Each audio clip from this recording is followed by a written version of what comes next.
Welcome back to the On the Carlton YouTube channel.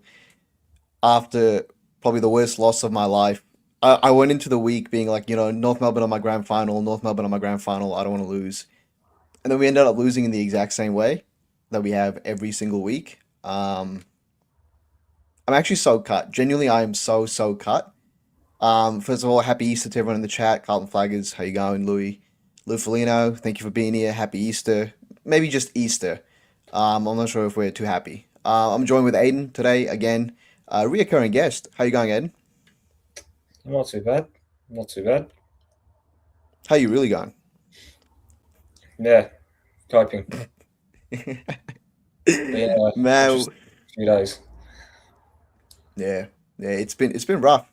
It's been rough. Like this loss was different. Like I mean, we came into the game being like it'll happen again. The same thing will happen again, and it just did. Like we were up by 21 points in the third quarter, and not only that, we were up by 21 points or 20 points with 10 minutes left in the game. Like how does it keep happening? What was your thoughts on the game? Did you go to the game? I was not going to go until I Oh called no. my cousin to see what he was doing, just for a casual chat, and then he mentioned, something about the game, and then he's like, "Do you want to go?" I'm like, "All right, we'll go." So we went, um, and yeah, the rest happened after that. It was rinse and repeat. But this time, I normally sit on level two on the wing because I'm obviously a member. Yep. But this time I sat around level three just to get a broader view as to how we mainly set up and how we are in and around the ground. And yeah, structurally, I think I said it when I was with Terry that the way that we set up wasn't good. Clearly, bottom two level. So and then you compare it to how North set up in and around the ground, it was yeah, clearly better than what we did. We just got out coached that game. By Clarko, who's not really the best coach either right now. Like I don't think he's a top five coach in the game right now, but we made him look like he was, I don't know, prime Chris Fagan. Like I don't know how we consistently. You went to the game. I went to the game as well. I was sitting level one, row A on the wing. Like it was weird. Like at quarter time, I almost got kicked out. I got called out by the Sekis and everything. Like it was genuinely the worst game of my life. Like I don't know how we keep doing it. I don't know how we like. I don't know how we fix this. Like the title of the video is how do we fix this? I don't think you can fix this early into like you can't fix it right now because there's too many variables. There's a problem on every single line, and it's not like as much as I want Voss out. Wait, let me get something up. Here we go. As much as I want Voss out, um, like even if you sack him right now, it's not going to change. Nothing is really going to change, right? Like, do you agree with that? Do you think like you can sack him today, we're still going to have the same problems. Maybe things will gradually get better, but it won't change anything majorly. No, no way. I think Terry. I'm probably going to reference Terry a lot, probably a few times in Yeah, this next hour and a half. He said something. I think that yeah, this isn't a quick fix. Like this is probably like you can't fix this quickly. You just can't. And but then again, like we had 6 months to fix it, and they knew all the issues from last year that it was mental, that it was like I'm going to reference Wiedering again after the Collingwood game. He spoke about mental toughness. I'm telling you now, I think everyone mentioned how mentally weak the players have been even before 2025. So yeah. it's not a quick fix at all. I think if we sack the coach, you know, an hour after the game, do you really think we'd rock up to Adelaide playing a completely different brand of footy, would be a consistent four-quarter team? No. Like it, the coach is at fault, but he doesn't control how the players think and how they act. Because Yeah. he's not playing, like he's coaching. Like he's at fault for pretty much majority of it. But again, like if you have players that are just mentally fried for whatever reason, then you get what you get. But then again, like he got spoken he got built up to be this, leader of men. If you're a leader of Motivator of men, men.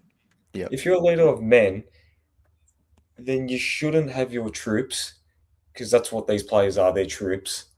Yep. Be this mentally weak. Yep. So then again, like, do you blame the coach as well as to why these players are, this mentally fragile? Well, it's like it's the whole motivator men thing confuses me because I sat level one on the wing, right? I'm right next to the bench. I'm close enough to where I can hear the chatter on the bench and I can hear the players talking, right? I can hear like the North bench talking, communicating. I can hear Clarko when he comes down in that last quarter with like 10 minutes left. I can hear him communicating and like directing traffic, right? The whole game, Voss is on the bench. I didn't see Voss, or I didn't hear Voss do anything. Like he stands there with his arms crossed, aura farming. Like he doesn't like. How can he be a motivator of men, right? Like the club has come out and said he's not a tactician, right? Which first of all cooks me, but whatever. We'll move past that. How can you be a motivator of men but not be vocal on the bench? Isn't the whole point of the bench or coaching from the bench like you're close to your players and it's very easy to like manage the players around you and like give them instructions? He's not giving instructions though, is he? Like he's just kind of standing there. He just exists. Like it doesn't. And Lou Felino in the chat. This is like my exact point. Seeing him with his arms crossed, his press conferences. Oh my god, bro! I don't. Can we talk about his press conference real quick? The it's not about me. Yeah. It's about the kids. Yeah. Now, to go cause what North Melbourne did, it's a Yeah. wonderful cause. Great cause. Good Friday is one of my favorite games of the year. I think it's my favorite cause of the year. I think what it does for the kids and the community, it's beautiful, right? Let's not like we're not We're, we're disputing we're not that. we're not saying anything about like bad about the cause, but if you're going to spend pretty much majority of your press conference deflecting the performance and talking more about the cause that you basically spoke about in your press conference and all week, then he pretty much knew what the journalists were kind of going to ask him. So I think that's why he probably deflected the performance and spoke about the cause more Yeah. to a point. But I saw someone say that he's every year when we have played in Good Friday throughout the last few years, he's always started his press conferences by talking about the course. But Starting it, it's fine. Starting it like so he did so it's a 10-minute press conference. The first 2 minutes he spent talking about the cause, which is fine, which is great. My issue is towards the end he got asked a question about I think it was something like, oh, obviously, you'll be in the media this week. Do you think do you think you deserve to be in the spotlight or something? Something like that. Or something along those lines. And he's like, well, ultimately at the end of the day, it's not about me, it's about the kids. And like if and the media can spin it any other way, but today was ultimately about the kids. And I'm like, bro, yes, it's about the kids. This press conference is not about the kids though. It's about your job. Like the rest of the season cannot be about the kids. Like it was a no, pretty good question. Like I understand there's no real way for him to like argue it. There's no real way for him to answer it in a way that makes him look good. But deflecting on the kids is a bit weird, bro. Like it's not a good look. And like already when you're not a good coach in the press conference, like all of his press conferences are shit. Like he always never has any real answers. Like listen to like Sam Mitchell explain why he lost or like why he won. Like so Michael Voss doesn't have that in him. And it's I mean, well, if he's not a tactician and he's a motivator, like it makes sense, right?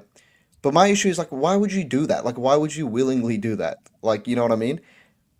It just adds more heat on the club for no reason.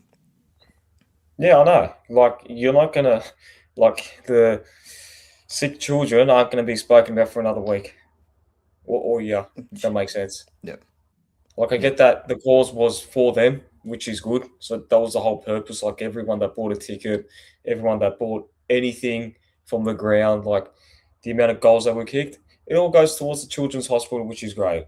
But again, how do I say it? Is that as you said, the press conference is more to do with how his job went, you know. yeah, But look, I think the way that he talks as well, which people don't like, it's yeah, I think he got told to probably tone it down a little bit because I remember a few years ago, there was a couple of times in his press conferences, even in 2024 against Geelong, when I think we lost by 9 points or something like that, 18 points, and then with what 2 minutes yeah, ago we could what 5 goals straight. That was the first time that we lost before we pumped them by 64 points or whatever the second time around. I remember his press conference. He said that it wasn't good enough, and then that shocked everyone because I think after that game, everyone said, "Okay, look, we lost, but we put in 110% effort in."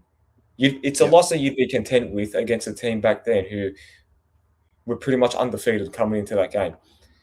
And then ever since that, he's the way that he talks in press conferences is just like even when we lose and when we win games, he's smiling, he's laughing, he's saying that all the supporters will be proud.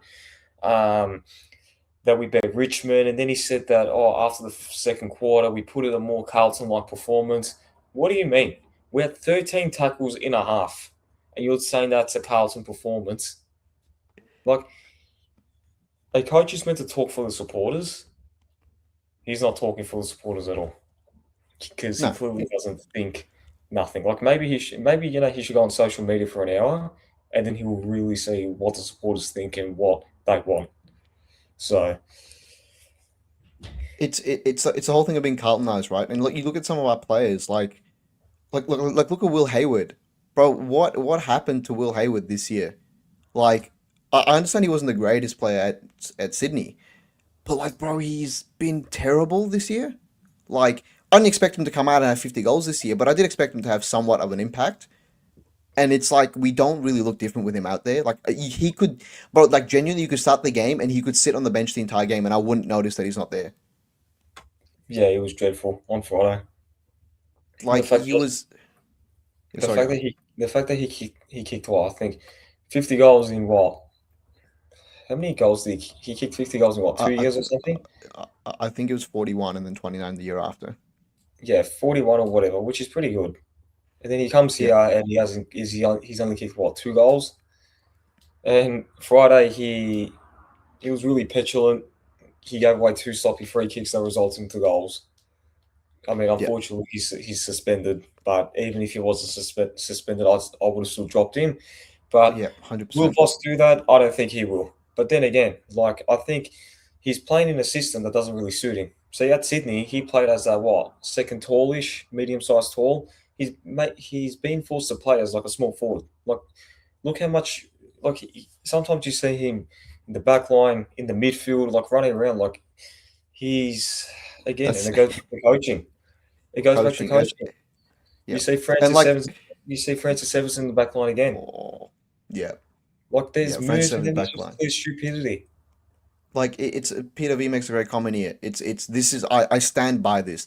It's not even like you sack him and then nothing changes. I understand, but the longer you keep him around, the more he Carltonizes and ruins some of these kids, right? Like, bro, you don't want Jagger. Like I want Jagger Smith to grow up as safe as possible, like as it like in a thriving environment as much as he can. Right, I don't want him to lose 60, 70 out of his first 100 games. Like I don't want him to be like a Kate Simpson. I don't want him to be like a Cripps that lost his first 100. Like Walsh, bro, I'm pretty sure he lost like I'm pretty sure his win percentage was like 13 for his first 2 years. Like it's it's not like it's more detrimental to those kids, and you see it, like you see players like Mackay, like Cripps, like Wiedering, who aren't really leaders anymore. Like they're not. I'm not digging on them, but like they haven't really won anything, and in their whole career No, they didn't have leaders to look off either. Like the- Cripps, the- who did Cripps learn off? Mark Murphy. What did yeah. Mark Murphy ever win in his career? Like it's you need winners to be around you, which is why it's like we have a good group of kids. Like we have a decent group of kids, but I'm worried we're going to ruin them the longer this guy's here because Michael Voss will never play a new game style, or like he'll never really try the kids. He'll never really throw balls to the wall because he's coaching for his career. He's got 1 year left.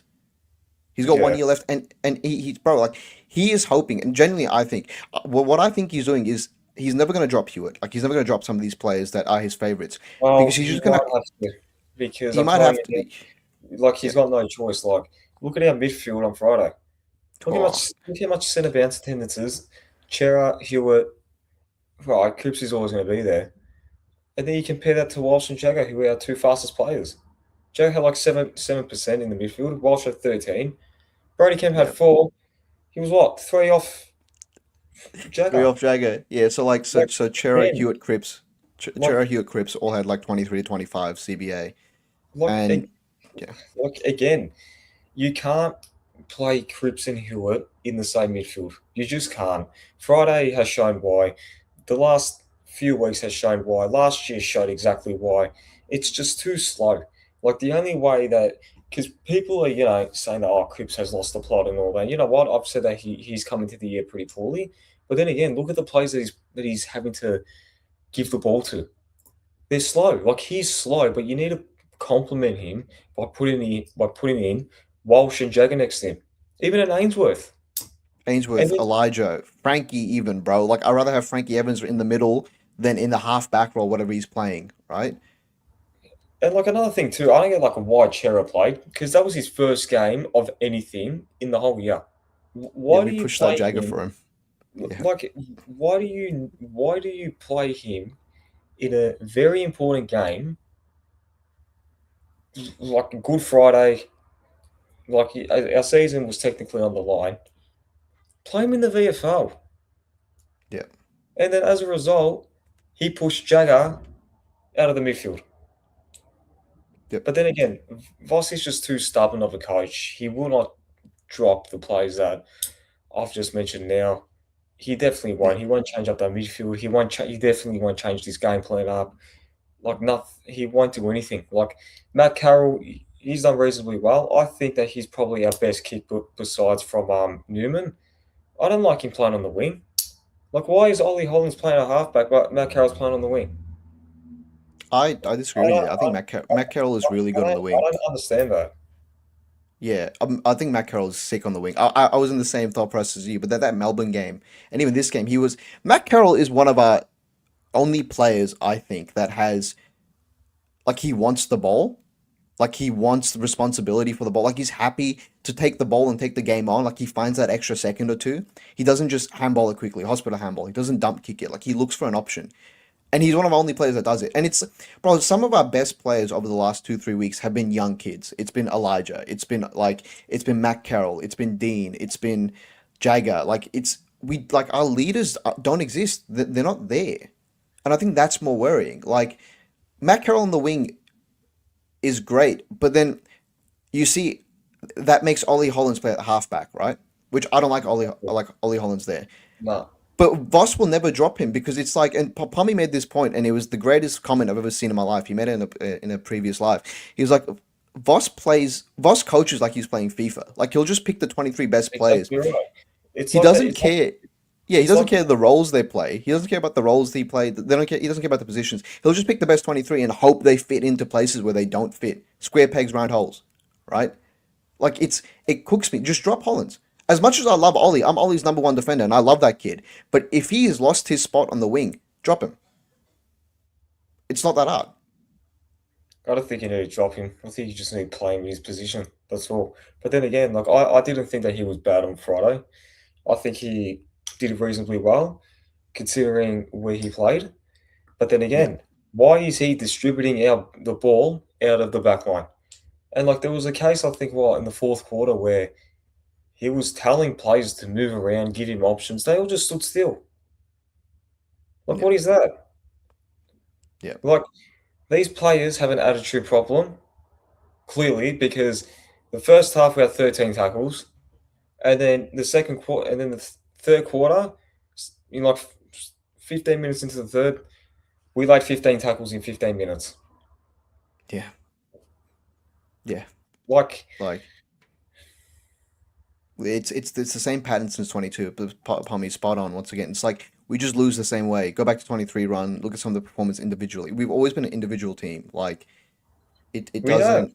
Like Yeah, we've been, talent we're, heavy. we're over relying on Cripps, over relying on Charlie, over relying on who else? Like Weering, TDK. Like the yeah, like Clemens. these players that will win you games. Like It's not a system-based team. Everyone we've thought that never. we were a Yeah, system-based team in 2024. I think that was probably the closest that we got in that 6 week run that we were a system-based team. And then as soon as Cottrell got fit again, Chera got fit again, as you said, he started, square peg round holes. Yeah.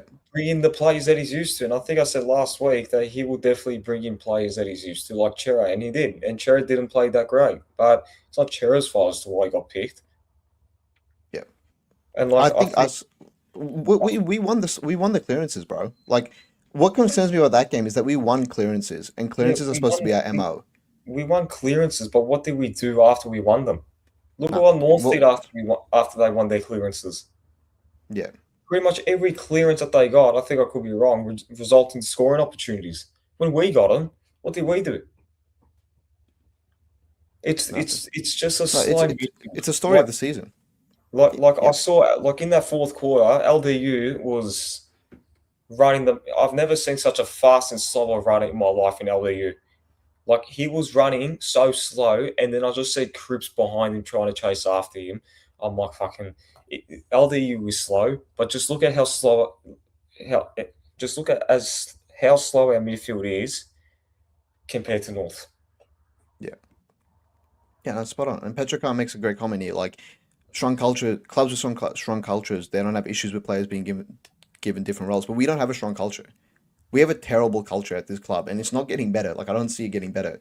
Like I spoke to Josh from further north for the preview of Good Friday, and I'm like, he spoke about Clarko, like the players buying in and the culture changing. I'm like, when do you know it was changing? Because but they've been in a long rebuild as well. It's been 6 7 years. Like they won like 10 games in the last 10 years probably, right? Like of exaggeration, but you know what I mean. And I asked him like, how do you know? How do you know Clarko was the guy, and how do you know the players bought in? And he said there was gradual, like even though they lost games a lot, there was gradual changes every single year, every single game where they got better and better. Like last year, they only won 5 games, but they only lost like they lost 7 games by less than a goal. And like the players were playing for each other. There was role players. Like everyone seemed on the same page. We don't look like we're on the same page, right? And I don't think we ever will be with Voss as coach. Like it to me, it falls back on him a lot. Like yes, it's on the players, and the players are out of form, right? Like you can bring up the center bounce attendances, like the last five. Peter B brought up before, but the last five center bounces when North kicked out those 4 or 5 goals in a row. It was Cripps, Hewitt, Chera, Pitto. Cripps, Hewitt, Chera, Pitto. It was the exact same thing for 5 times Slow, in a row. Yep. slow. So, right? But like that is our best midfield on paper, I agree. But they're not winning it. And that is form, but it's also then on the coach to be like, okay, this isn't working. Let me chuck Ainsworth through the middle. Let me chuck Elijah Hollins through the middle. Let me chuck like change something. You know what I mean? Like he loves making changes like Kemp to the back line every single week, throwing Mackay back with 5 minutes left in the second quarter. Like but when it actually like changes like that, we're not gonna flame you for it. Like I spoke to someone and he was like, "Oh, but if he does that, then we're gonna ask why is Ainsworth playing in the middle?" No, we won't. No, we won't. Like I'm happy for them to make changes, but for them to work. And if they don't work, don't stick to it. Like don't be stubborn. Like Doherty has come out and said that Voss is a very stubborn person, like as a coach, and you can see, you can tell. No. I don't know Like what he sees in this game plan that thinks that it's just going to magically work. It's not. I don't see what I don't understand what he sees in this midfield every week that thinks that okay, they're going to win clearances and that's it. Most of the time they don't even win clearances. no, Like you saw against Melbourne, we got dominated in clearance. yeah, Like if North, were a bit older, we would have gotten slaughtered. bro. Like Like like like, all credit to North as well, though. Those young players stood up. Those young players stood up more than our senior leaders. You know what I mean? And you Like, could tell, you could see. I remember saying to my cousin, I said, I think it was like what 2 minutes ago or 5 minutes ago. I'm like, you will see who wants it more. You saw North Melbourne when the ball was in our forward line. I think with a minute and a half left to go, they were throwing their whole body on the line. They were smothering the ball with their heads. They were literally yeah, not. They were smothering, but they were literally putting their whole head on the line. yeah, yeah. And like Spot just on. just another thing too, why did we throw so many players forward in that last minute when they had two North players at the back? We had Cowan just there. What's that? I don't know, bro. The coaching makes no sense. Like, genuinely, it makes no sense at all. Like, bro, I knew we lost. How sad is this? How sad is this? I turned to my mate, and you'll see this in the vlog when the vlog comes out. We were up by 20 points with 10 minutes left, right? And I asked my mate, how long is left? 10 minutes. And then I saw all the players start streaming back, and we start playing like a kick mark game style. And we slow down the game, and we try to hold on. I looked to him, and I'm like, we're losing. We've lost. Like we've lost. Like we're not good enough to hold on to a 20-point lead for 10 minutes, and that in itself is pretty sad. And North are a young, hungry team. They're gonna try to win the game. And Like they plus, like, and I that's think before Friday, the last Good Friday win that they had before this one was 6 years ago, 8 years so ago. yeah. I don't even know they won a Good Friday game. So, So like this game, this cause clearly meant a lot to them, and you saw that on Friday. but I think this year and winning games in general just means a lot more to them than us. Like that is a team that's bought in, and but I am tipping them to make the 10. Like they'll make the 10. I have no doubt in my mind. I don't, Like th- I don't think they're not really they're not really a great team. Like we just made them look very good. I I don't. disagree, but I think they're a good team. Like actual team. Individually, they don't have many stars, right? Like superstars. But individually, as a team, bro, they're all connected. They're all bought in on the same thing. It's the starkest contrast I've ever seen in my life. Watching them and then watching us. Like they're bought in and they trust their coach and they trust that the work they're doing is going to lead them to a flag. Watching us, it's like watching 23 guys that show up to like a 9 to 5, and the moment they get there, they're like, "Fuck, I can't wait to go home." Like it's like that. It's like watching that. Like there's so many players. Like, do you think a player like Mitch McGovern is there being like, "Oh, I'm gonna put in the hard work and I'm gonna do the team thing," or do you think he's gonna be like, "Nah, let me just stat pad and get a contract for next year so I can feed my kids"? Like I we're don't. not bought in. The players don't know if the coach is gonna be there next year. So how do you expect them to buy in? Well, then again, that's why you needed to make the call last year. Everyone knew that we needed to make the call, but they didn't. Like you make that many changes within a preseason, and the one change that you do not make is getting rid of the root of the problem. Would you have preferred an entirely different, like new, unheard of coach Yep. over Voss? Because I feel like, but the only reason he's there, and we're not stupid, everyone knows this, is because there's no one else. There was no one else available, right? That's the only reason he's there. There were people available, but they just They didn't want to come. uh, they want they there was you can't tell me that there wasn't people available. Of course there was. Look where Craig Nah. McRae came from in Richmond. He was what their VFL coach. Yeah, but they wanted to. I'm pretty sure we asked Skipworth. He said no. Nathan Buckley got asked to coach somewhere else, or like Tasmania. He said no. Like there's like realistically, bro. Why would you, if you were an assistant coach, right? Would you want to coach Carlton? I mean, Would you want I to mean, come here? if I was ready to coach, and if I was, ready for that challenge, then yeah, I I would. wouldn't. I I mean, wouldn't. if I was a top four, if I was in a top four, top six team, and if I got offered that role, why not? Would you take Lou Felino in the chat? Maybe they're on Longmire. Would you take a Longmire Adam Simpson? I'm not taking Adam Simpson. No way. He's Voss's mentor. Remember? How's that going? I don't understand. Like I don't want Adam Simpson. People bring up Adam Simpson won a flag. Why? Bro, that was eight years ago. 8 years ago, I was in year 5. Like I was 12 years old. Like 8 years ago. Like The the one I can see him coaching us, but as an interim. I don't think he will. I don't think he will get the full time role. well, he did say he didn't want the job as well. He's like, I don't want it. Like I wouldn't take it or whatever. He said something like that.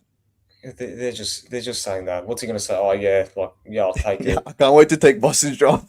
Yeah, That's but it. no, like I can already see it that when Voss gets sacked, Adam Simpson will be there in the clouds. They'll just pluck him out of there here for what 6 to 8 weeks. Just do your thing. Yeah. I can see it Like I happening. I don't want him as senior coach. If I were to go with the experienced senior coach, it would be Longmire. But I think we need to seriously go for someone that's untried from a top four, yeah. top six club.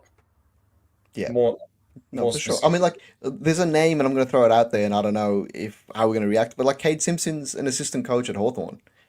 I don't know Cade Simpson's from Carlton, and maybe we don't want another Carlton person in here. But like, learning under Sam Mitchell. Sam Mitchell's probably the best coach in the league right now. Like in my eyes, like would you want someone like that? Like, but the thing is, Aiden, right? Like, I'll let you answer first, then I'll go. Sorry. Yeah, I think I mentioned about getting Kate Simpson. Yeah. He's been under Sam Mitchell's wing for the last 4 to 5 years. He was there when Hawthorn were, in the bottom four, bottom three, and now he's seen them make finals. He's their defensive coach. Why not? Part of a top four, top 16, good culture. Yeah. Do Get you him think it would in. be like the Teague effect though? Like, where was Teague before he coached us? No, Teague was an assistant coach under Brendan Bolton. Oh, I, okay.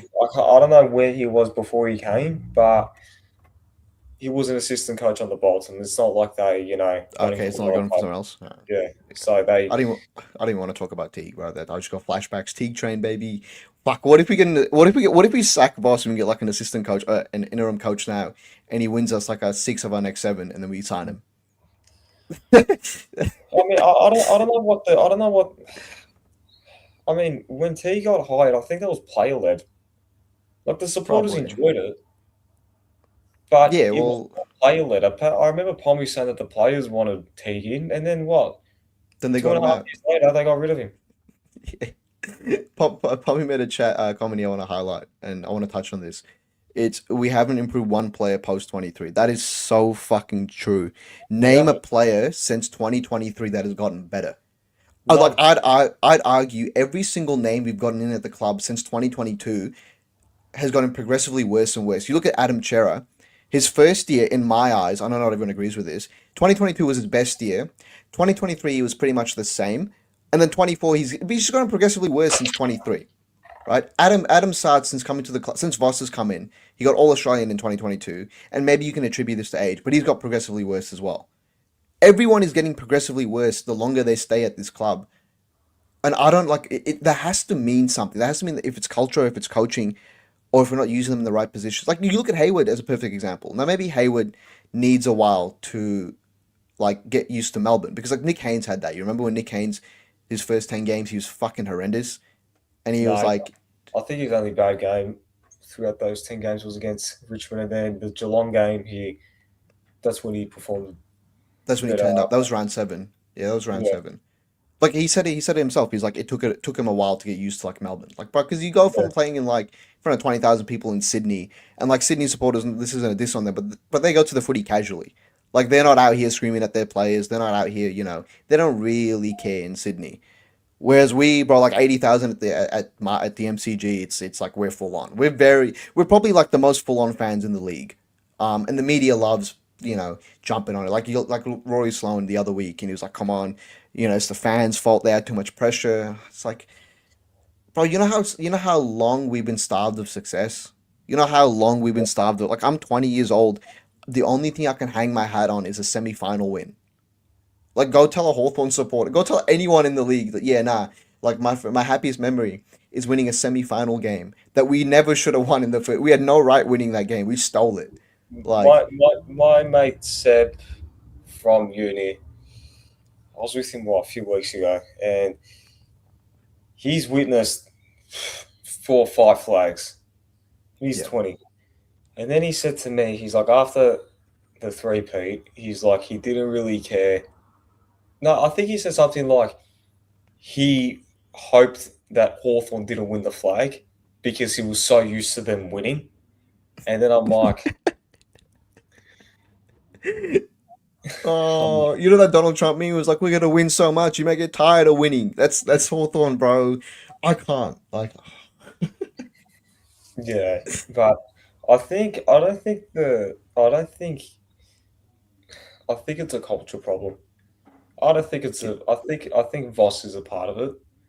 Like he's yeah, definitely. contributed to it, but I think it's more of a culture issue. So when you said something about how you don't want Jagger to get ruined and Dean like how Murphy, Gibbs, Cripps, Walsh so Yeah, far have. yeah. Um, it's culture. I don't think it's the coach's fault to a point. I think the No, coach bro, it's contributed on to it both. Yeah, with yeah. his pathetic game plan and his stubbornness, but I think it's more so about the culture.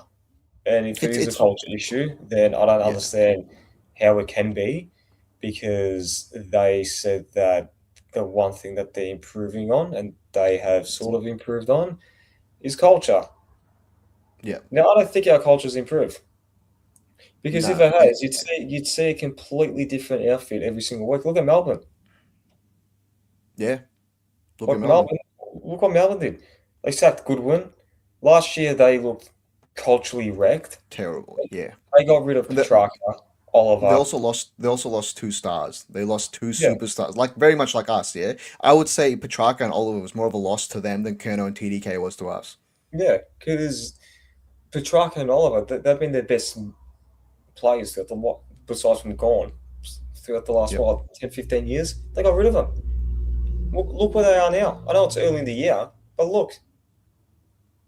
Yep.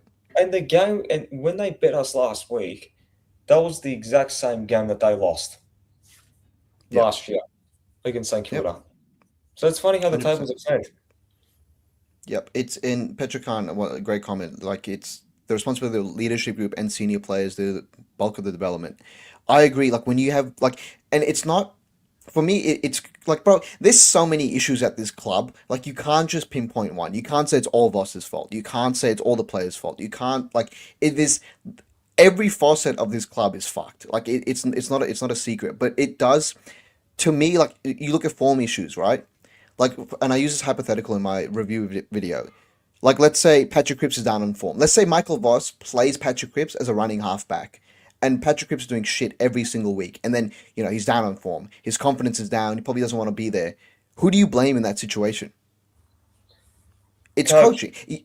It's coach, but like, yes, the player's down in form, but also like, if the coach is playing him there when he knows he isn't suited to play there, and I know it goes back to like, players should be asked, players should be playing any role that they're being told to, but we're just not there yet. We don't have the players for that, and we're not there yet. Like, we are terrible at developing players, and like our younger players, like, who are they supposed to learn off?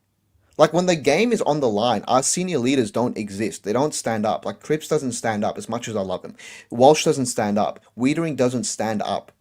It's like you have these younger kids. Who are they supposed to learn off? Who are they supposed to be like? Oh, like he's leading the line. Let me follow him. Let me follow that guy into war. It used to be Cripps for a long time, but I've always said that Cripps is very performance based. He leads it's by not more. example. He leads by example. So if he's not doing good, if he's not like getting 25 to 35 touches a game with like 20 contested and like 7 8 clearances, he's not leading. He's not being a leader. So when Cripps isn't doing good, then it falls to Wiedering and Walsh is an accumulator, not really the biggest leader. And Wiedering, I don't get the hype around Wiedering being a leader. I've never seen him really vocally lead before. People call him a general and be like, "Oh, he points." I haven't seen him do it this year when we need it the most. All of our leaders have been poor, and I think it just stems back to how we play. Yeah. Like you can't tell me that with another system, with another coach, these players would be the same. No, they wouldn't. They Even wouldn't if be much even better. even if, even if they had a little, fairy tale run like in 2022, I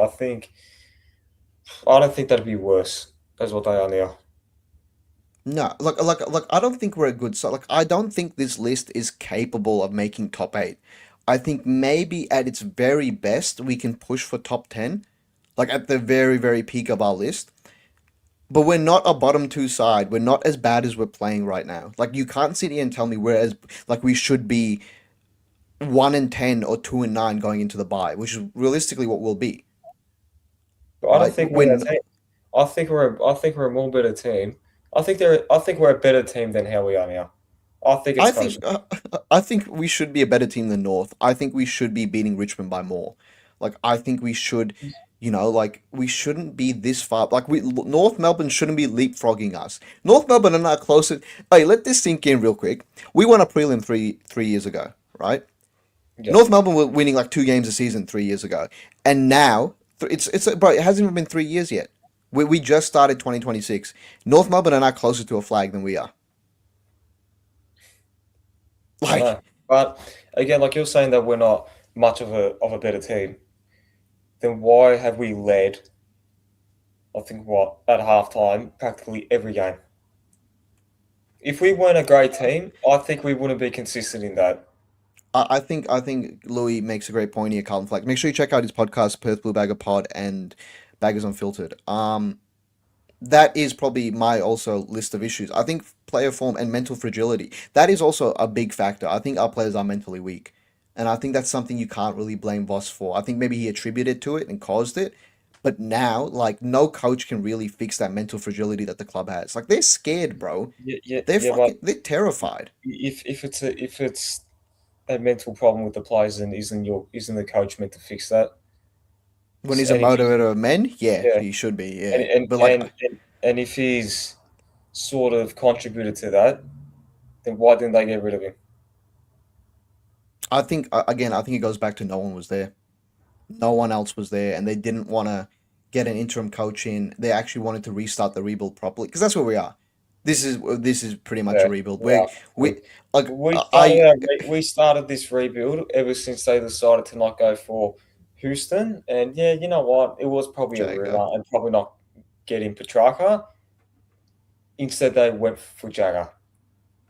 Yep, pick three. You reckon? You reckon that's when they knew? Yep, So because you if we reckon were you? because if we were still a serious team in that premiership window, you go and get a player like Houston. I wouldn't have. I would have gotten Petrarca, but I they think opted that, out of that and they went for Jagger. I think there was an acceptance in the club that we weren't. I think like I think after 2023 we not only us as fans, but I think the club and the players themselves bought into the idea that we are the fucking best. No, Like that we are the greatest team of all time. We don't need anyone to like we don't need to trade anyone. Like after 23, who do we get? Elijah Hollins, who is great in hindsight, and then Fantasia. And we thought, you know what? That's all we need to win a flag. you know what we should have done? We should have gotten rid of Marchbank, Jack Martin, and Yeah, Cunningham after 2023. And then because what you do there, you get in players, role players that are better yeah, than them, that are more, what is it, that are less prone to get injuries than them, and go from there. Now, yeah. the thing is, after 2023, we thought that we figured it out, that we have everything there set and ready to go. All we need is a class player like Elijah. I don't know why we got Fantasia in, but we got him anyway. Because of a funny Um, name. but like then again, but you saw with Collingwood, and with these other top four, top six teams, like look at Brisbane. They got Draper, Oscar Allen. They're still pushing for that premiership tilt. They're still going for it. What did we do after 2023? Nothing. We thought that Yeah, okay, because we figured it out in 10 weeks, it's just gonna go perfectly fine within 24 weeks. And what happened? Marchbank got injured, Jack Martin got injured, Cherry got injured, Cunningham wasn't there to be seen for half the year, and it yeah. bit us hard. Like No, you like you need to improve and involve your team. You're not going to be the same team every year. You need to plug players from different clubs, like a Bulldogs with Butterick at the moment, yeah, that can do a role. Just yeah. because it worked in 10 weeks, it doesn't mean it's gonna work for a whole year. It's not, and it didn't. No, like once Now again, it's whether just they whether they didn't get in plays because of the soft cap issue or not, I don't really care. But then again, that's why you should have gotten rid of players, not keep them. yeah.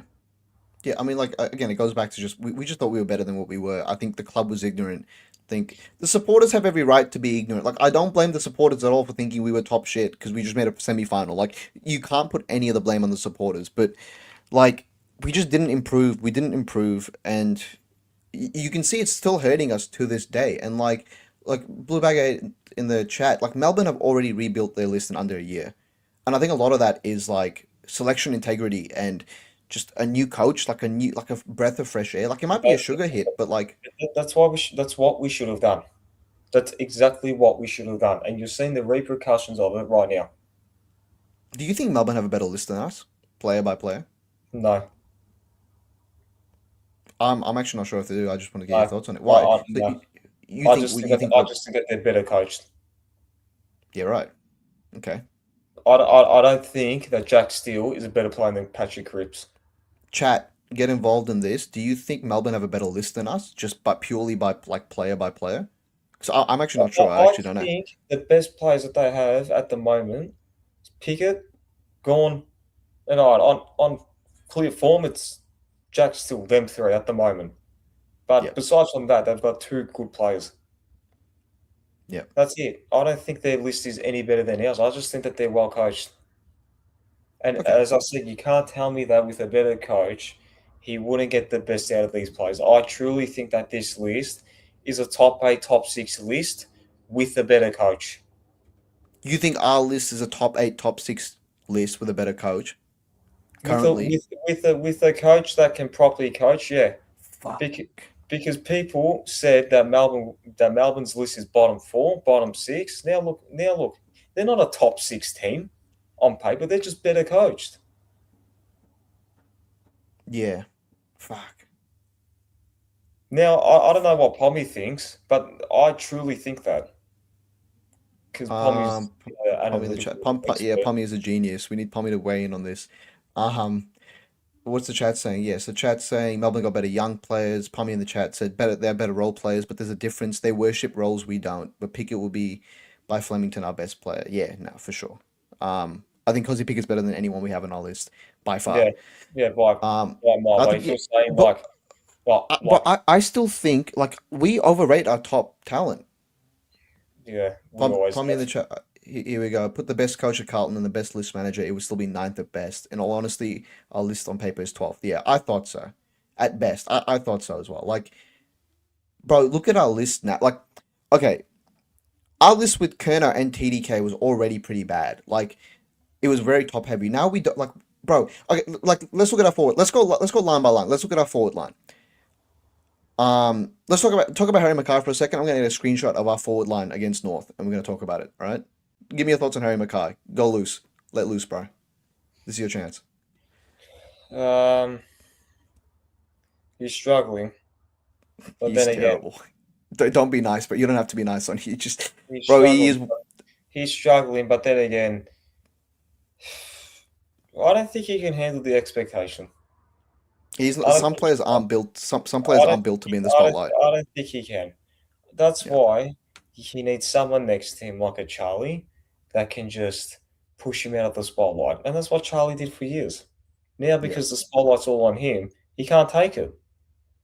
yeah, He's he yeah. he he got his two goals, but what did he do after that? He got his two goals in the What, third what, quarter, what and did they he were what did he do no. after? All right. Like our forward line is shocking Yeah. No, at the 100%. moment. It's shocking. Our forward line's Our, probably the worst in the our comp. two I've key said this before. forwards are the worst in the AFL.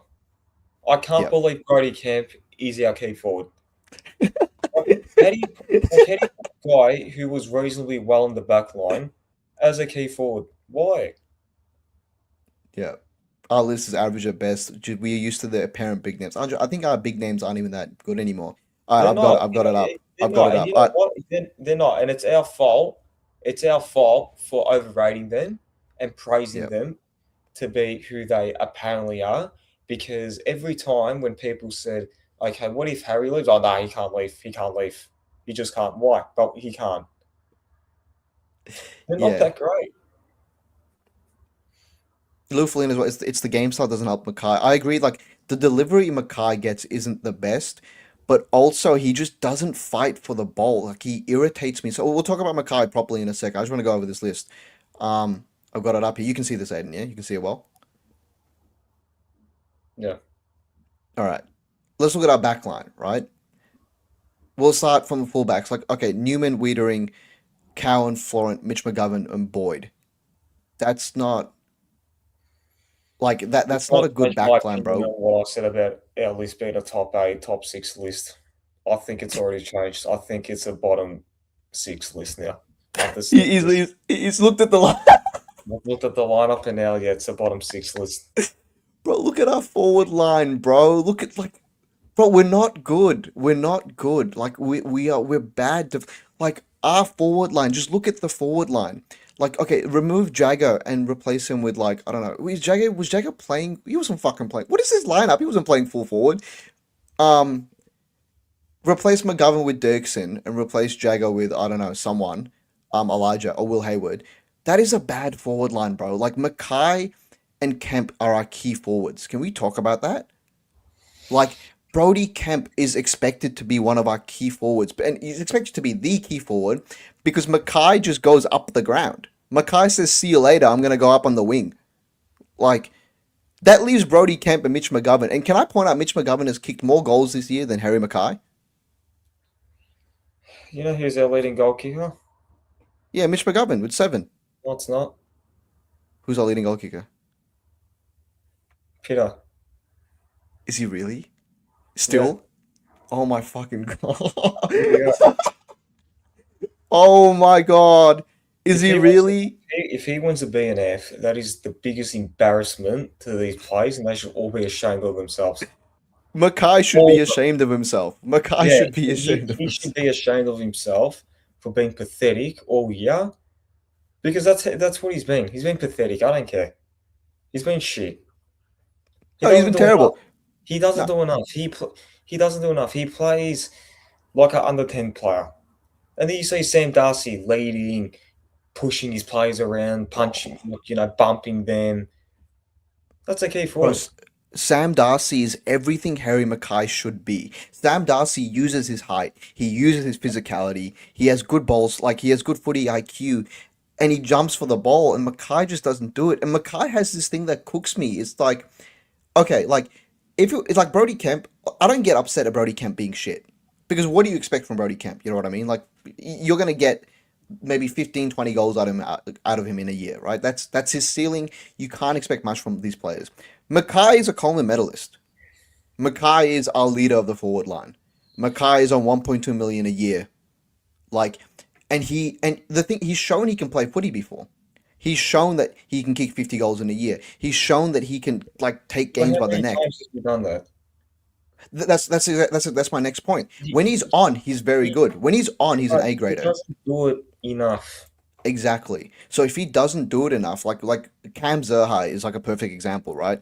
Don't like Cam Zerha when he's on, he's one of the best players in the comp. Like Zerha is so good, but he only shows up 2 games a year. So is he really that good? No. No. Like, like Harry, he got outperformed by a guy who got picked up in the mid-year draft in Trent Bath. Oh, Cooper Trembath, what a He kid! he he What used a his kid! body. He led in front. He just wrecked whoever he was on. And Cooper Trembath played the second ruck role as well and smashed it. It's his fifth, Like, sixth game, bro. Like, I don't get out and that forward line was supposed to be very agile and um you know make coaches think twice harder.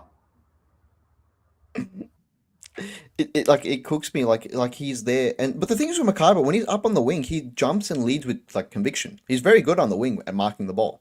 Why can't he do it in the forward line? And to me, it's mental. To me, it's just like I don't think like some players aren't built for the spotlight. I think like what he like why we didn't. Oh, I realized this. I feel like I always realize this. When you're in a good team, like we were a good team in 23, 22, 24, right? We had a good system, whatever, or decent, a lot better system than we have now, right? Mackay got to hide behind Kerno. He got to hide behind the smalls we had at the time that were doing well. Like, always were kicking 30 goals a year. Motwell was kicking 25. Who else? Like, Jack Martin was very good at the time as well when he played. David Cunningham was coming back and he was a good high half forward. Like, he had these players to hide behind. And a good team with a good system, right? They hide players' deficiencies. But we're no longer a good team and there's nowhere for Mackay to hide anymore. There's nowhere at all. You know what I'd love to know? How many games we won without Harry playing and just with Charlie? Because let's face it, Oh, bro. we were a better team without Harry when it was just Charlie. Look at the games that we I won with Harry. Yeah, so there was that 6 week period in what was it, 2023, like the Collingwood game and onwards, where he was there and he literally like Charlie was insane. But I don't think that's a fair comparison. Like I don't like Mackay, we were better as a team when Mackay was in the squad, when Mackay wasn't on the best defender. Like, but he's just again, this goes back to he's not built to be number one. He's not at all. No. And you can see it this year, man. You can see it this year. Yeah, you can. He looks out of it. He looks disinterested. He looks like he can't be bothered. And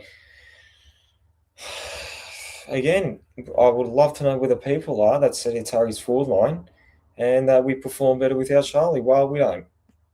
And you know The what? people that's the I'm gonna go as far to say that. I'm gonna go as far as to say that the first game of the year proved why. Proved yeah, it. Proved everyone wrong. yeah. It's it's that like it's like he's just not anyone that said that Charlie was holding Harry back is fucking stupid. Like I never understood that thought process of like Charlie was holding him back. This is Harry's time to shine. When he's consistently never been like he's never been a good target. He's never been a consistent mark. He's never been a consistent like shot on goal. He's never really taken apart like since 2020 he's only kicked 5 or more goals 7 times or eight How many times. Charlie kicked? Fucking too many to count. Bro, There you go. the guy And probably kicked Charlie's more only played goals. how many consistent years? Yeah, four. Yeah, how many has Harry played? Not even three. Yeah, since 2020. Well, he had the injury in 2020 and then 20 since it's got bro, like it's gonna probably kick 5 or more goals more in 2023 than than Harry has in his career. Like he's not like and it's a massive issue because like bro, think about the future. Who's our next key forward? Don't really have one. That's why I said back in October, if these two get injured, what are we going to do? Because Yeah. people were that excited about other stuff going on.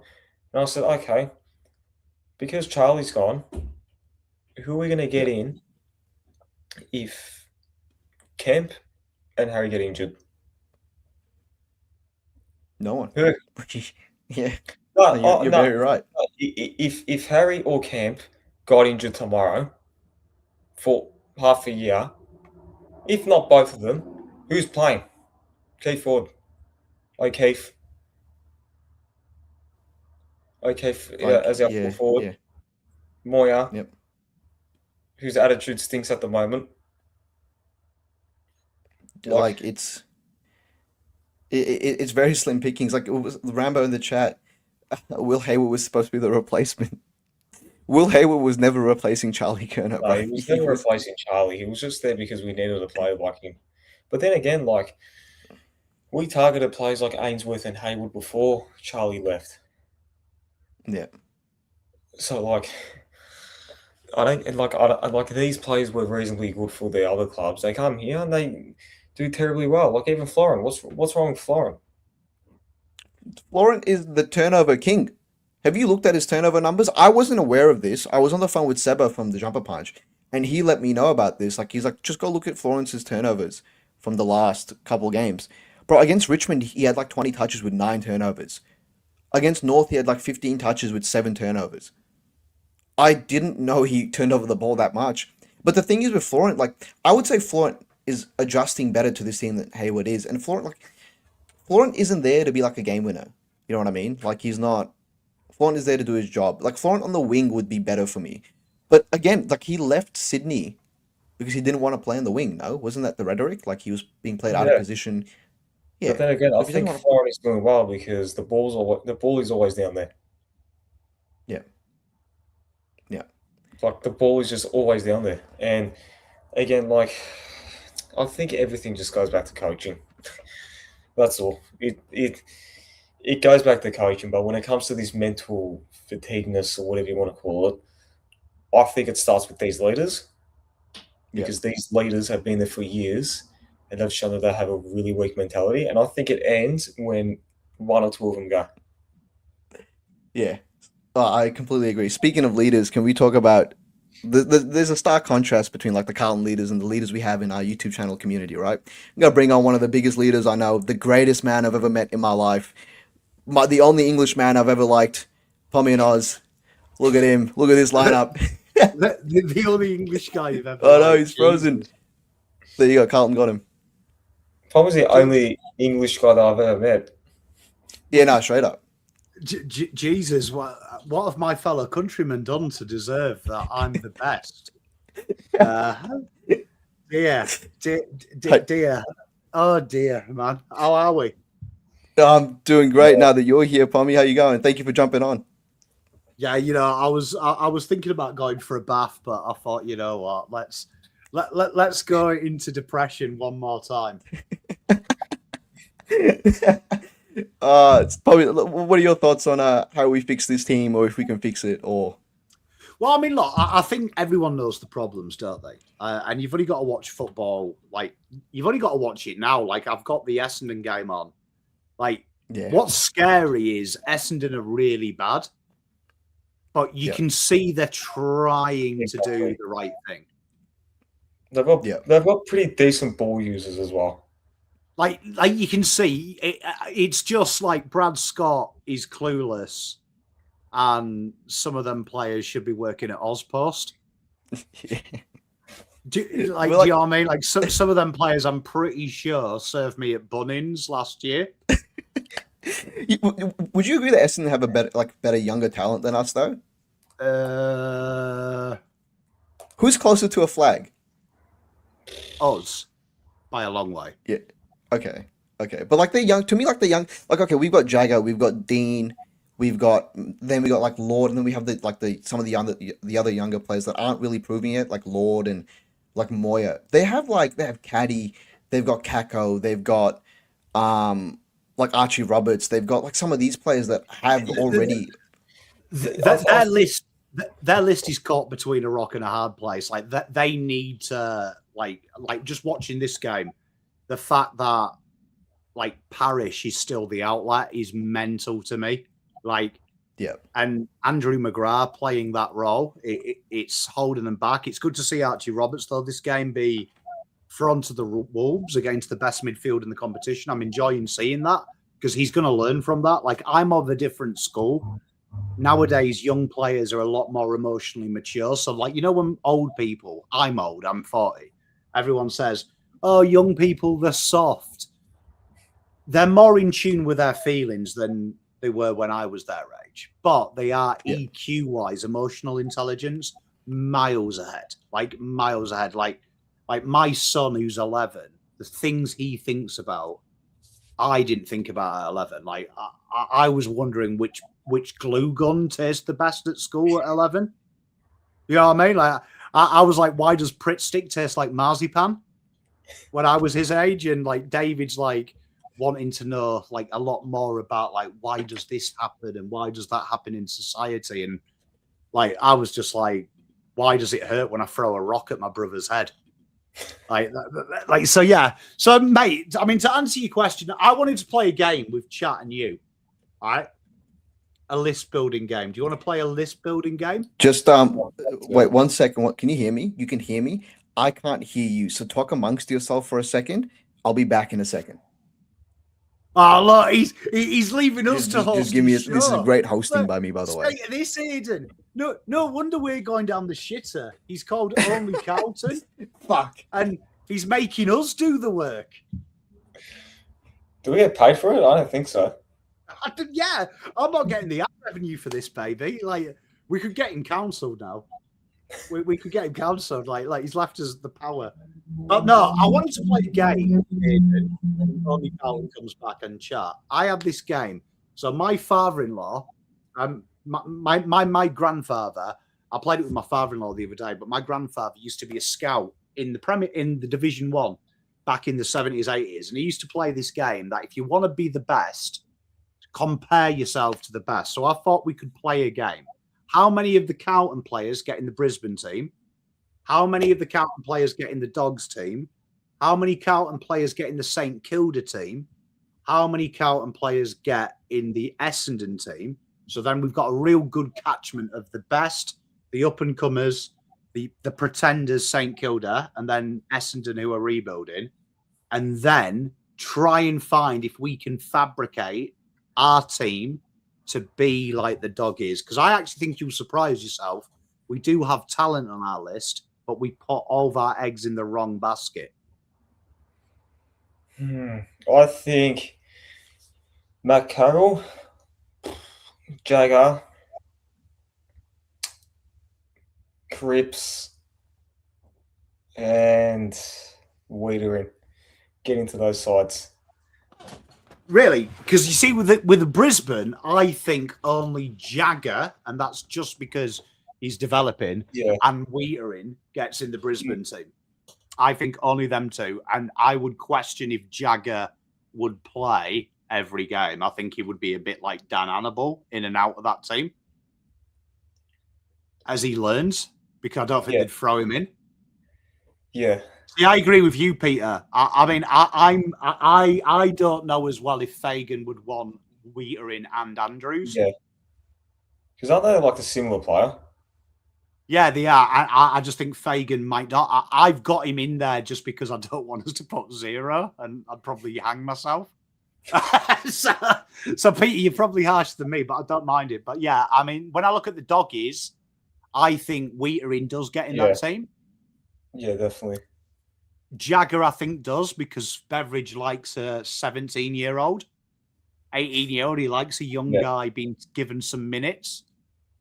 Outside of that, though, I don't think anyone plays for the doggies. But then St Kilda, I think, is interesting when you got onto them, because I think if it wasn't coached by Ross the boss, I think you'd probably get 6 or 7 in there.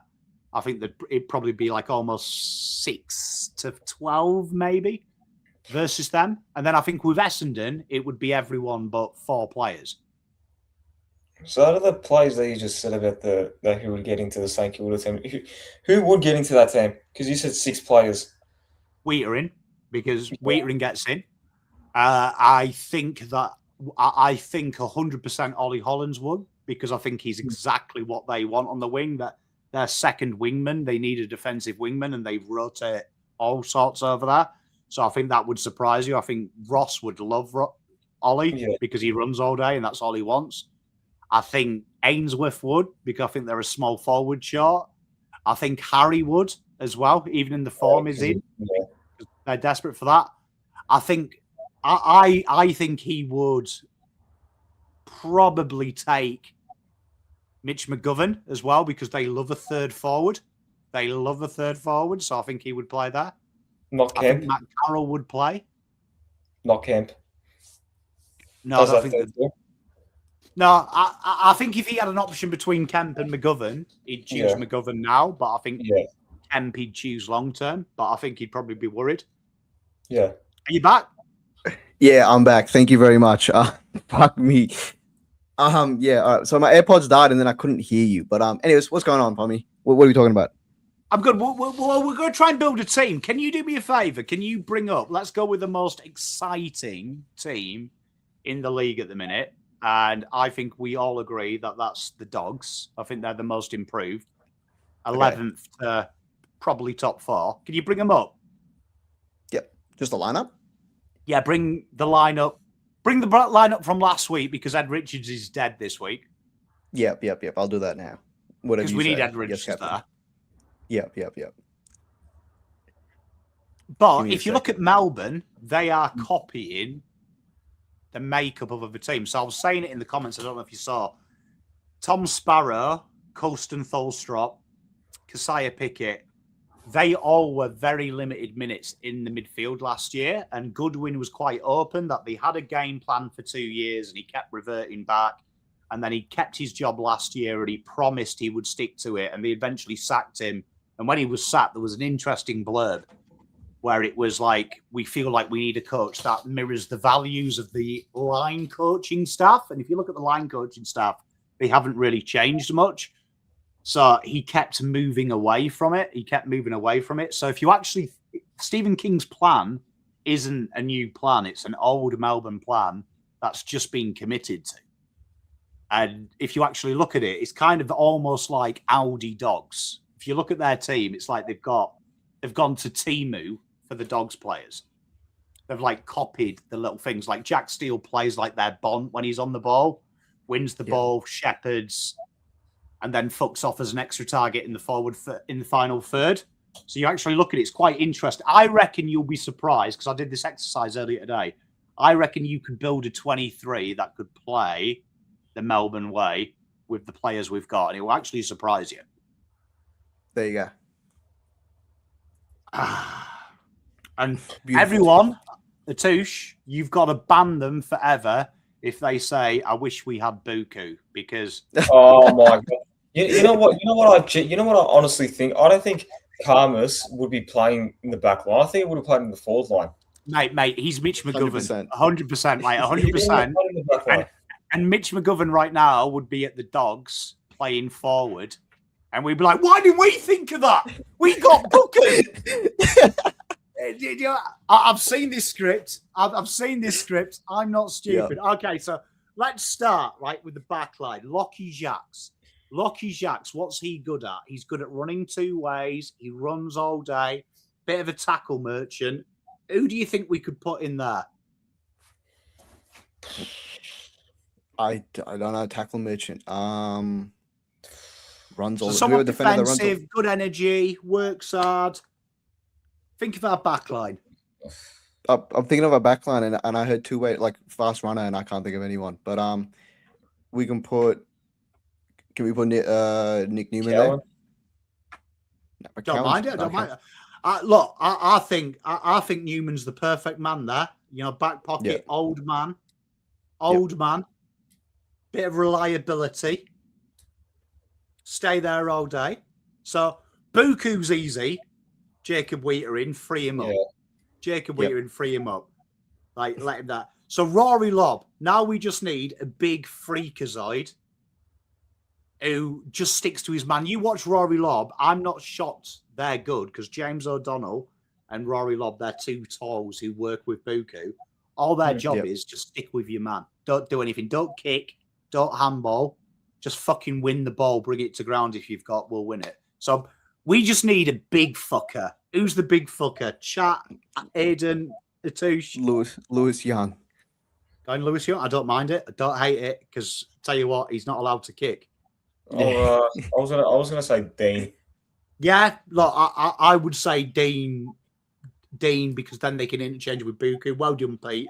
I'd say Dean if he's fit. Like, just imagine we're fit. I don't mind Dean. I think Dean could intercept as well. All right, so we've got a good team here. So we're already back three. So, okay, Connor Budrick, a little bit aggressive, but he's got a bit of prick in him. Bit of a prick. Big thing about him is he's good on the rebound, loves taking the game on. However, he can also defend like his life depends on it. And I reckon he has probably drank drove a few times. I don't think anyone. I was going to say Boyd, but no, I don't think so. Yeah. See, I don't mind the Boyd call. I think that would have been my after call. last week, this week, I thought Boyd actually, I actually want to give Voss a compliment. Thought it was the best coaching I've ever seen because Boyd, I never knew Boyd could defend until this week. Boyd was very good. I thought Boyd was sick. I didn't know. I've never rated him as a defender. But this week, I actually was like, fucking hell, bro can defend. Yeah. You just know he'll get dropped for sad. He's been locked up for 572 days, so you'd hope he's come back with, like, some fire. I've got a conspiracy theory. He did something at Moomba. he genuinely did because Voss used to pick Boyd every week and then Boyd just never played. So he's got to have done something like, he must have, I reckon the true story is Michael Voss takes them no-dos. You know, them energy tablets? Yeah. I reckon he might have just slipped a pinger in there by accident. Michael Voss was just trying to stay awake and he stayed awake for 7 days. Okay, so this is the hardest one. Centre half back, James O'Donnell, right? James O'Donnell, guy can't kick, can't really run. All he's got is brute strength and ignorance. So we're looking for a player like that. Brute strength and ignorance. You know who I would have said? I would have said Sauce, but he's not here anymore. Yeah, about that. He dicked us for 800k, which I don't blame him. I would have taken 800k as well, to be fair. So I mean, Sauce, man after my own heart. Haynes, nah, I don't know. I mean, put Lewis Young there again. Oh, We Hey, yeah, didn't put look, Lewis Young in there last time. see, I'm not against Lewis Young. I know the chat hate him, and he's a Carlton fan hate, but I think every club has a spud Lewis Young. like Lewis Yeah. Young. But I mean, this is interesting because we don't have any toes, do we? No. And you want Dean Other or than like Haynes, no. yeah, and you want Dean or Wheater, one of them to be able to play loose. You don't want them to both be defending all the time. You want them to extract the game. So I'm happy. Let's put Lewis Young in this position for Lowe's. Just see how it looks because you'll see the team in a minute. Okay, this is the most important position. Oh yeah, actually, good call, Lou. I forgot O'Farrell's not dead. He's perfect. Yeah. Oh yeah, Thanks, true. Lou. Yeah, Hoff can kick. Yeah, do you know what I mean? I like it. Okay, so Bailey Dell, this is the most important position. In this position, we're looking for a guy that can get the ball 30 times. All he's about is getting the game moving forward. He's willing to play with Bailey Williams, who is going to be integral to this system when we get to him, who is willing to drop back and defend, or is willing to get ahead of him. And then Joe Fraser comes back and goes to halfback. So we're looking for someone here who is just pure attack, can change a game. Aiden, you answer this one, bro. So you've got some players. Look, you've got some players. Look, I mean, at the minute, you've got Harry Dean, Wheater, and Newman, Boyd, O'Farrell. So this is now where you're really thinking outside the square. Like you've got what? Matt Carroll is an option. You could go Michael Voss 2.0, Adam Chera, Lockie Cowan. No way. Is Lockie Cowan the guy you trust with this job? No defense, just get involved in the play. Possibly. Yeah. It's either Cowan or Carroll, but I want to save Carroll for the wing. But Or is it Zach Williams? this is why Palm is the analyst. I didn't even think about Zach. I forgot Zach Williams existed. I just see Zach Williams as a forward too much to consider him in the back. Well, because we don't know, this is a position you'd buy. So, like, this is why I'm doing this exercise. If you're the list manager now and you were like, okay, Wheaterin's there forever, Dean's there forever, Newman's 100 years old, but we should be able to find someone to do that in a year or two. Jordan Boyd, he's never going to lose his kicking as he gets older. Now we need the sex on the halfback. We need to buy it. But I think let's put Zach Williams there as a question mark. And if he dies, he dies. Okay, wings. These are important now because we've never played like this. We need one winger like Riley Sanders, zero defense. As you can see, they flood their lines with defenders to accommodate someone who can't defend. We've done the same. So now we need a guy. His job is just have fun. Cottrell. Yeah. Atish? I'd rather have Carroll there. See, I'm on Team Carroll as well. I think Carroll let him have fun. Carroll's probably our best ball user, bro. Carroll is like like he wants to. I said this before on the show. He's like one of our only players that wants the ball and wants to like actually hit a target instead of just hospital handballing or dump kicking. Like he finds that extra second of space or two. Like I love it. Okay, Bontempelli, this is easy, right? We just need a big fucker. So we'll cheat. It's Cripps. It's Cripps. Riley Sanders. So now we're Bailey Williams. Bailey Williams is an intriguing one. Known for his defense, but known for when in doubt, the guy kicks it 10 miles. But he'll run hard. When Zach Williams goes crazy, he'll defend for him. When whoever our half forward is drops back, he'll get ahead of him. So we need someone who can run all day. Ollie Hollins, just no brainer. Okay, cool. Okay, now Ruck, obviously, we're kind of stymied. So that's where we have to fall short. So we've got to be a bit exciting here because with English, Matt Kennedy can go forward, kick goals. We need a goal kicker, and Ed Richards, a guy that runs all day and is dynamic. So we're going to have to go Walsh and Smith here. We have to. Yeah. Okay, this is where it gets exciting now because this is probably our worst line. Their half-forward line is the perfect mix of defence, but everyone kicks goals. And they rest a midfield rotation here. So Joe Fraser can stay wide, runs all day, can kick goals. Who's that guy? Ainsworth, I guess. Don't mind it. Don't mind it. I feel like Anyone I'm back else? in school. No, these are good things though, because this is what our club's got to do. They've got to look. Yeah, because 100%. you'll find now that when I read out your list of players we haven't picked, you'll realise every cunt is the same player. It's like we've gone out and wanked off to The Sims and just changed the face one each time, but we've got the same fucking character all the time, and we just click randomised name. Lou in the chat said Evans. Yeah. Don't mind Francis Evans. He can run all day. I was going to say him. You going Francis? Yeah. Love it. Yeah, Francis. Yeah. Okay, centre half forward. This has got to be our main target. The guy that will only run as far as midfield and will kick inside 50. So Harry. I think that, you see, this is where I disagree. It has to have Brody good Kemp. kicking though. Mitch McGovern. 50. Mitch McGovern. I like. Mate, you're thinking here. But that is a position we need to buy because we can't keep using Mitch McGovern. Okay, next half forward, Riley West. This is easy. He's basically Mr. Defence who kicks goals only from 2 meters away. But he's known for chasing. So this should be easy for us because literally all of our forwards defend first, kick goals second. Yeah. Yes. Well, I love you, fucking Aiden. You're building a team, mate. This is what it's about. Okay. I was going to say Burn, but Ainsworth. Yes. Brilliant. Well done. Oscar Baker is basically Burn. We'll run hard both ways, kick goals. Okay, full forward. This just needs to be a cunt who can mark and is useless from 40 out, but 20 meters in front should kick it. I was going to say Harry, but I don't even trust him in front of 5 meters. Brody Kemp is the greatest forward of all time. Pick him, bro. I love this. You're doing well. Okay, forward.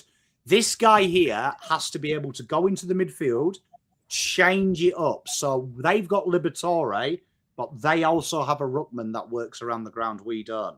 So this is very easy for us. Our forward pocket and our 5th midfield rotation, Elijah Hollins. Okay, so now we're on the bench, and this is where it happens. The magic happens. All 5 of them players, minus Cooper Hines, when he's someone else, has a purpose. So they work off. You see their 2 half-back wingers.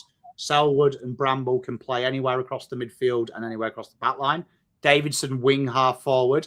Jordan Croft, the extra goal-kicking forward and target man. And Cooper Hines can play 3 positions, back line, midfield, and the forward line. So we've got to do that. So we'll go for our backup half-back.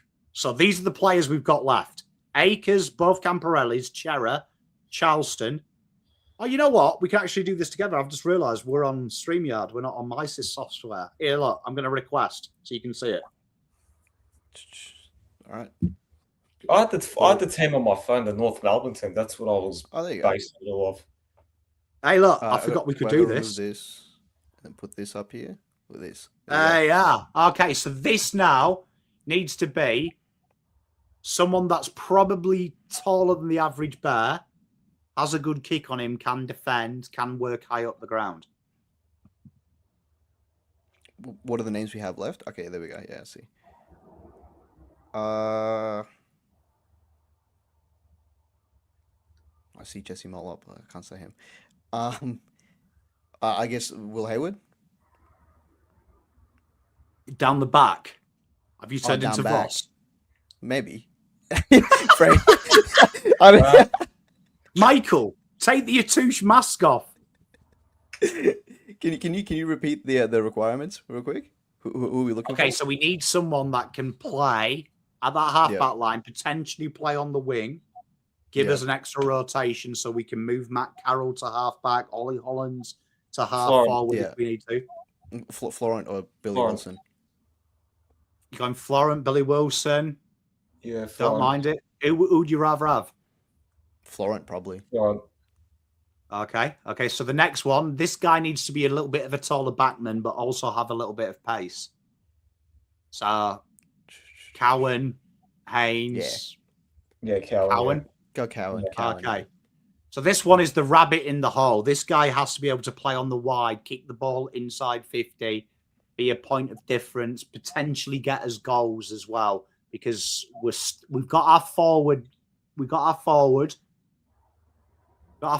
here, but where's the forwards? We've got our forwards here, but we probably need that point of difference in that forward line. Flynn Young. Yeah, Okay. yeah. Okay. It would be Jesse Motlop. Just to clear, it would be Jesse Motlop if he didn't have his ACL torn. Okay, so now this is going to be the most important position here. Like they use Jordan Croft, we have a glaring hole. We don't have a backup ruckman, right? So this is what they use. They use Jordan Croft. So we need someone that potentially, when Pitternet rests in the forward line, can do that, but he will also take his place in the forward line. Hudson O'Keefe. Is that okay? So again, there's no one else. No, but again, we need to buy players. So right now already, we need a new ruckman. Yeah. Probably a new Florent utility guy. Definitely need a new halfback, and probably need to improve them wings. ASAP, Rocky. Okay, the last guy here, this is going to blow your head, has to be a midfielder that changes the game. Do we have one? Well, you see, this is the point. Yeah, this is the point, though. Like, you look at our midfield and you look with the doggies, they've got a team that's bustling with talent and goal kicking. You look at our midfield line, Cripps isn't going to get us goals. Smith potentially, Walsh if he pulls his finger out. This is a big hole. And the only person I can see here... I was going to say him. I was going to say him. Potentially, but it's probably 5 years away. So you can see here, look. Yeah. And then when you look at the backup, look at this. Just look at it, right? This is where it gets scary. And I agree with you, Peter. I don't think there's anyone boned on. But look at the players here, right? If you look at them, I don't think he would be on a list anywhere. I don't think the Camporellis would be. No. Adam Chera, I don't think would be on that deal. Charleston, the best thing about him is his name's spelt wrong but pronounced differently, and he's got bleach blonde hair. Campbell Chesser, I didn't know you could be that attractive, but be that mediocre. Cottrell, I'm pretty sure this is a DUI hire, so we've got a ginger on the book. He's always injured. Wade Dirksen back up. Matt Duffy and his mate Rob Monahan, love them. Shout out my Irish boys. You're on a working holiday visa. Fogarty, banter. Haynes, banterish. Will Haywood, good, but needs to... I don't think we've got the ability in this forward line to have someone that can be good 1 week, bad 8 weeks. So we're not in that position. George Hewitt, it's hard when Cripps plays. Jack Ison could be him. We've got him there. Brody Kemp, backup forward, backup backman. Cooper Lord is an intriguing one. He's another one that you could maybe make an argument for. If you drop this guy and put Cooper Lord in, then you've got the point of difference for Cripps. But again, would mean that we need someone sexy here. So you can see here, this is where Carlton have got an issue. To try and make a dynamic team. Look at this team. So just imagine, where does this team... So, Peter, you were the harshest in chat on this team. Looking at this team, where would you rank this team in the league? 15th. 13th, 12th, probably. So, so the glaring issue here is there's no reliability in that forward line. There's no one there. If you said you were going to kill one of my kids and I could pick it, they have to kick 50 goals. I'd be like, fuck, I'm losing my youngest, aren't I? No, I don't really have favourites, but it is my eldest. But yeah, there's no 50 here. Look, there's no 50 goals, so there's a problem straight away. So you can see there, just that forward line, even if you changed him and let's just say Haywood finds his straps, that is really missing some natural 50 goals, isn't it? Yeah, for sure. So let's just change it. Look, we can change it. You ready for this? You're going to see something crazy now, boys. You're going to see Pom changing lives. Let's see if I can do it. See if I can do it legally. We're going to see how good their security is. Okay, let's say we change this, right? How's this look? That's Jed Walter now from Gold Coast. All right. Like it. Okay. So then let's do this. and suddenly he becomes Cody Walker. Okay. Okay, so now we've got goal kicking. He's probably worth 25 goals a year. Okay, let's just say then we went out, and this is probably our problem area, but let's just say we went out and we found we need to find a ruck forward here. So I'll throw just random names. Let's just say Carlton probably ain't going to get a very good one. So let's just say they got Peter Laddens. Yep. Maybe an isolation upgrade. Let's just then say that this happened. Carlton aren't stupid. And they went out and somehow Buku Karmis signs. Let's just say they're mental. And they go Buku Karmis in. Yep. And then let's just say we went out, looked for a halfback, and let's just say we found in the draft, there is a load of them a bit later on in the draft who are elite kickers with pace. Let's just say we found Dan Houston 2.0 in the draft. Okay. How's that looking now? It's looking a lot better, but I still don't think it's still not a top 8 list, is it? No.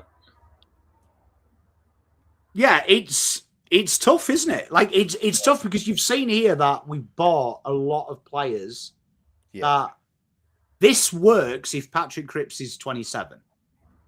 This works if Harry Mackay is 2022, Harry Mackay. Yeah. It looks a lot different, but the problem we've got now at the minute is I think Blue Bagger and Peter are on the right wavelength. All of our match winners haven't kicked on. Like at this stage, I love Sam Walsh. I think he's a very good footballer, but at this stage, I would expect Sam Walsh to be in your Ed Richards levels of game-changing ability, but he's more Jack McRae. Correct. 30 touches, someone else finishes his work. I think Sam, though, finds it. Like, I genuinely... Good friend of mine works at Melbourne, and what they told Cozzy Pickett was just do what you had to do. I reckon someone comes in, Sam Walsh finds it again, because he gets in the right positions. He's just not pulling the trigger. I think a new coach or a fresh set of eyes would say to Sam, when you run inside 50, don't give it off, kick it goal. Do you think he's been coached out of his game? Because he had that early on. Early on in his career, he was a great ball user and he hit targets. He was like our best kick inside 50. And it's just been recently, pretty much since Voss has come in, where he's turned into like an inside hard grunt mid, where he doesn't really run on the inside, on the outside anymore, as much as he used to at least. Do you think it's been coached out of him, or do you think it's just like the progression of his game? I think it's not even as simple as being coached out of him. Like you look at the best Sam Walsh. He's averaging over the last 2 years the same shots at goal he's averaged his entire career. In fact, his best 2 years were his first 2 years. Yeah, that's true. And this is my issue. What I said in the comments earlier, I think once you hit 23 at Carlton, we're just happy with where you are. Where I made a bet at the start of this year with a Doggies fan on my show. I said that Butters will kick 20 goals this year. It's not started off well, but his shots have tripled, right? And the reason that I said that is I did hear Josh Carr. That was the first thing he'd said to Butters. Mate, just start having shots. Stop providing for these dickheads. Yeah. You're him. You're my man. So I think that what's happened is Michael Voss has probably just got him into a mindset of win the ball, handball it, where now he's got to go out there and someone needs to tell him, mate, 30 touches, don't care about it anymore. You must get me 25 goals. You have to this year, or I'm trading you, or something like that. That's huge for Walsh. Still in him. You see Jagger, he keeps pulling the trigger. That was like Walsh in the first year. We need to see it again. Do you know what I mean? Like, I always listen to Steve Kerr, the basketball coach. He said the best trait of Steph Curry is he'll miss 8 3-points. He'll take the 9th. Like, you've got to get that into Walsh's head going, look, I don't care if you kick 0 goals, 7 this week. I want you to have 7 shots at goal, though. There must be 7 shots when you come in here. think you can do it. I agree with James here, right? This is where I think we go wrong. Walsh has been billed from day one as he's the greatest player of all time, but there's so many layers he's got to go. And James is a massive Port fan, so I'm sure he'd agree with me that the one thing Butters lacks is goals, isn't it? Everything else is lit. And it's probably his next evolution. If he becomes a 20-goal player, he belongs in the best in the league. That's where Walsh needs to be, because all the players kick goals. And it's like Jagger, 5-year deal after 4 good quarters. Yeah. I know. I'm Carlton fans. Yeah, well, I saw, it made me sick. Collingwood versus Brisbane, Nick Dacos lay it out. The first 8 comments were Carlton fans going, he's not like our Jagger. Jagger would play hockey. And I'm like, if Jagger Smith is ever said, if serious someone says Jagger Smith is in Nick Dacos levels, grow up. Like if Jagger ever said to me, Pom, I'm as good as Nick Dacos, I'd be like, you better ring Peter and apologise before I spank you. Yeah, but it's a thing that we do. All Carlton supporters do it. We overhype everyone because we've been starved of success for so long. Like, we've seen nothing, Pommy. Like I remember, bro, when I grew up, Pommy, my favorite forward was Levi Casbolt. And I am so delusional to this day where I'm like, maybe Levi Casbolt could have been something in a better system. And I still think he wasn't that bad. Like, we have nothing to hang our hat on. Like, that's why we're so...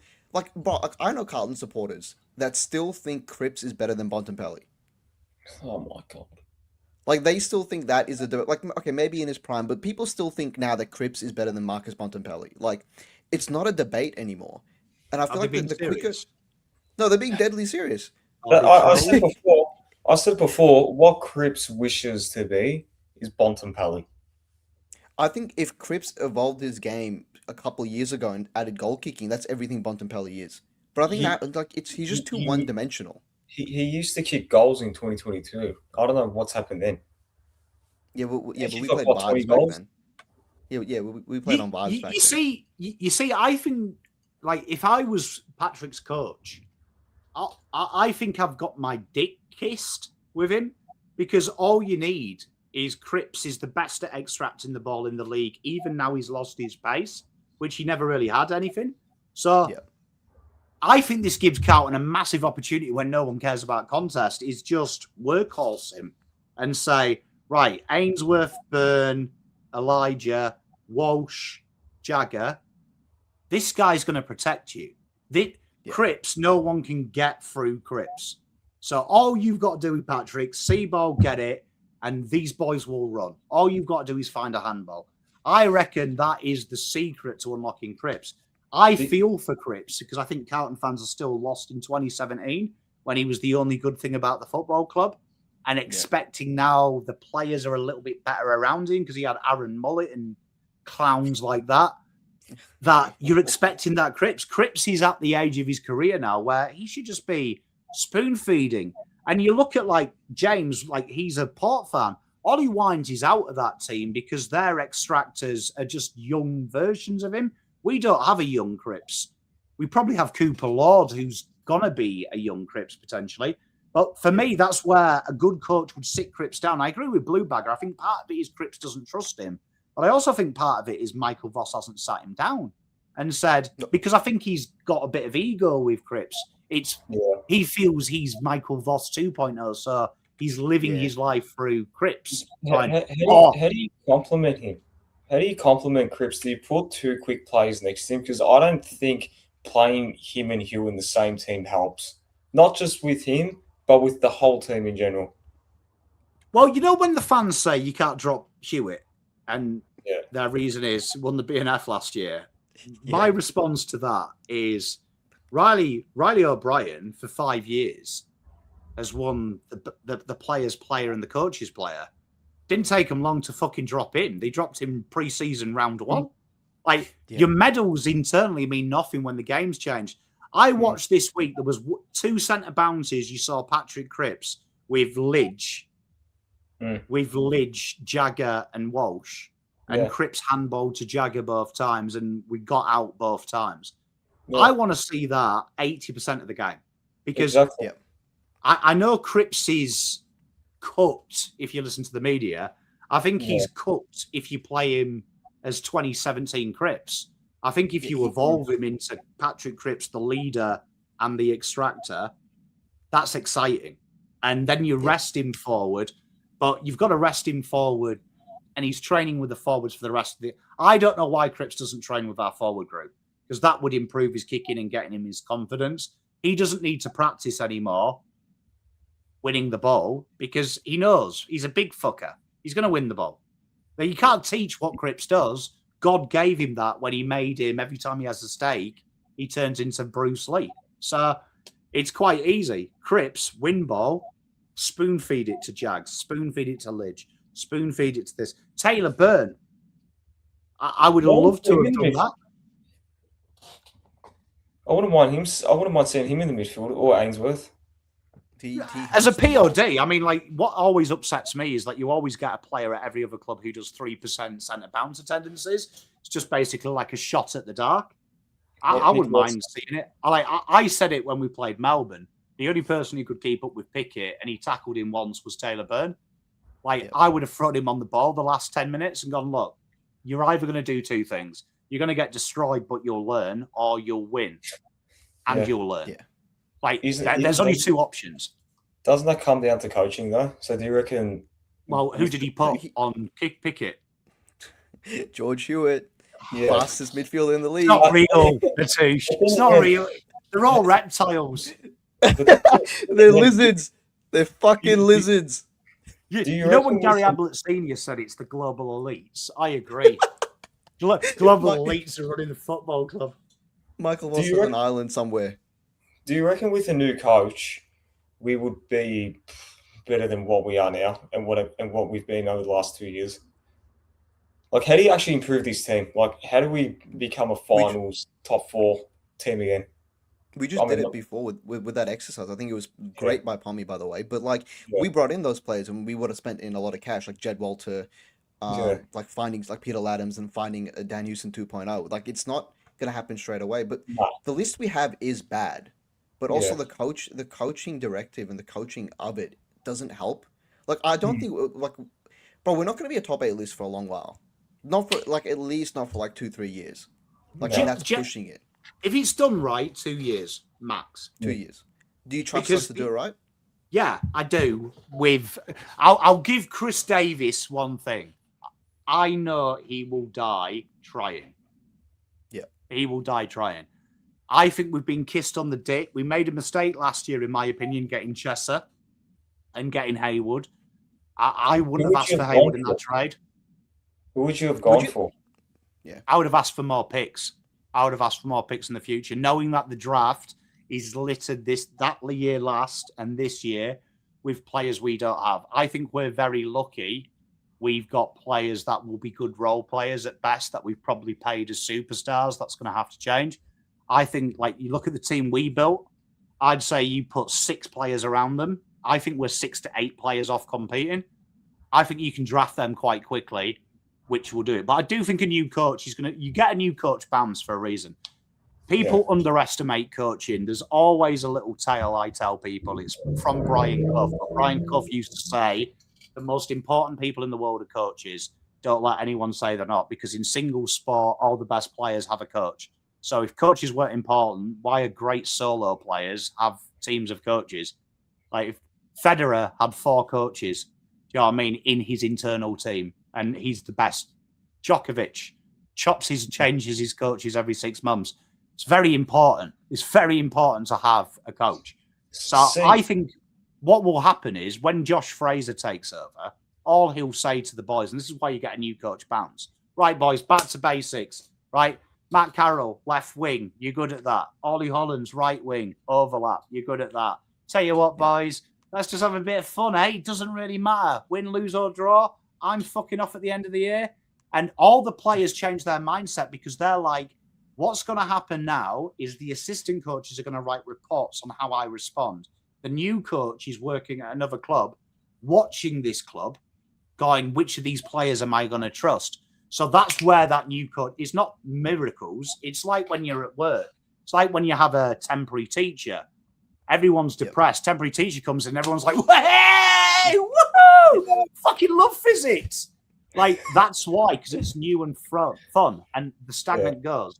But this year, we've been kissed on the dick, because even though Cody Walker comes, people don't understand how many picks we have and how little that affects. So one of the idiosyncrasies of the rules is you can still go into deficit. It's just your first 2 picks to bid on the thing. And by the rules so far, it's not going to affect any picks in that draft. So that looks like the offset with bidding. You get an extra pick, but also you only have to use 2 picks. So I think you'll see Carlton go hard in this draft. And if you look 20 to 50, every player is dream built for us. They're all outside quick, inside nimble runners. That's huge. So, and we're going to finish 14th at best. So that's going to be what? Pick 6 plus probably pick 12 with points. That covers any bid, and no one's going to bid on Cody Walker pick 1.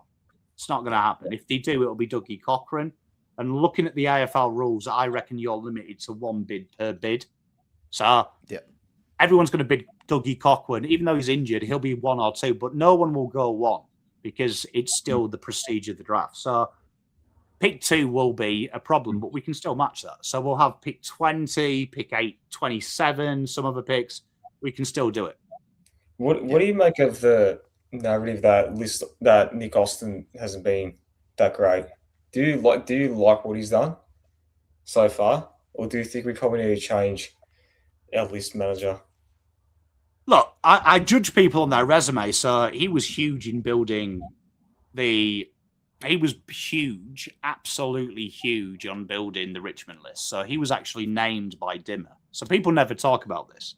Wow. So that's huge. Wow. That he knows how to pick talent. In fact, Dimmer said he was one of the best eyes of talent he's seen because some of them picks were really late.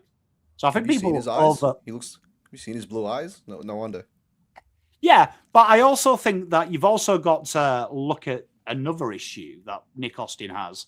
We don't develop players, and we haven't done before him. You look at Sauce outside of the O'Brien pick, which was too early, and the Filt pick, which was speculative and foolish, but it was what we needed, pace.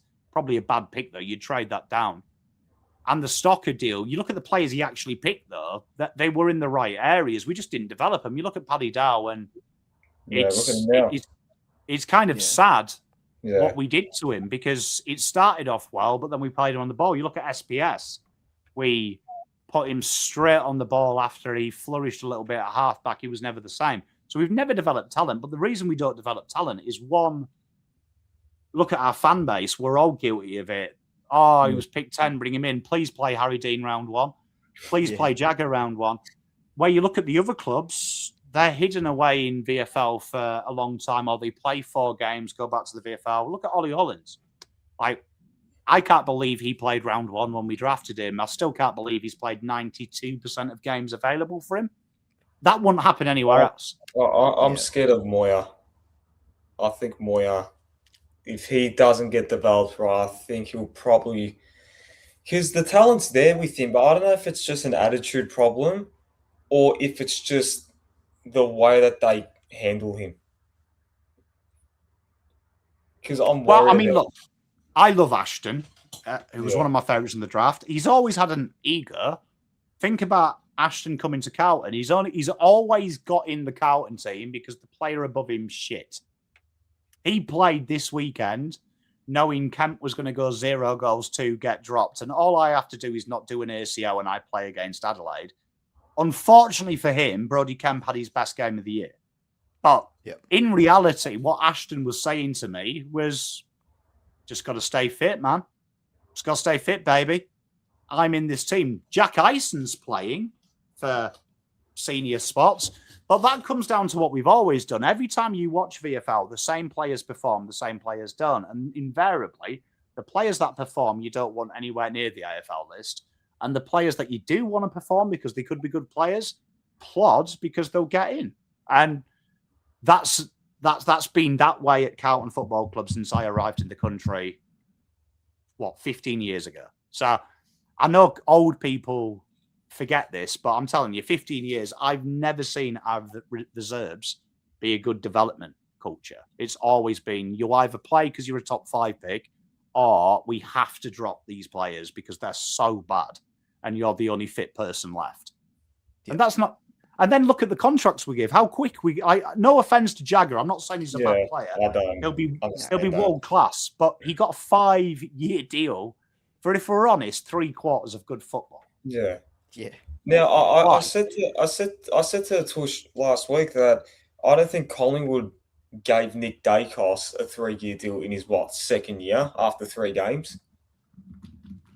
I'll check it. I'm pretty sure it was a 3-year deal. It was probably at the end of his 2-year contract. I think what we're forgetting with Jagger is like he was the number 1 pick or number 3 pick contract. It's for 2 years, Palmy. Yeah. So wouldn't he have been out of contract at the end of this year if he didn't resign? Yes, it was 250K till the end. So he had his 2-year deal. He signed 9 months into his first year till the end of 2025, and then he extended end of 2023 to the end of 2029. Yeah. So effectively, he had what most normal people do in the first year. They change the first 2-year deal, give him a little bit more because he's good, and then they do it. But that's the big thing for me. Like when people say to stop Tasmania, absolutely not, because Tasmania can still go after your contracted players and they can pay you twice as much as what we do. Yeah. So what the real reason is because Carlton, ever since I've been here, are scared to lose players.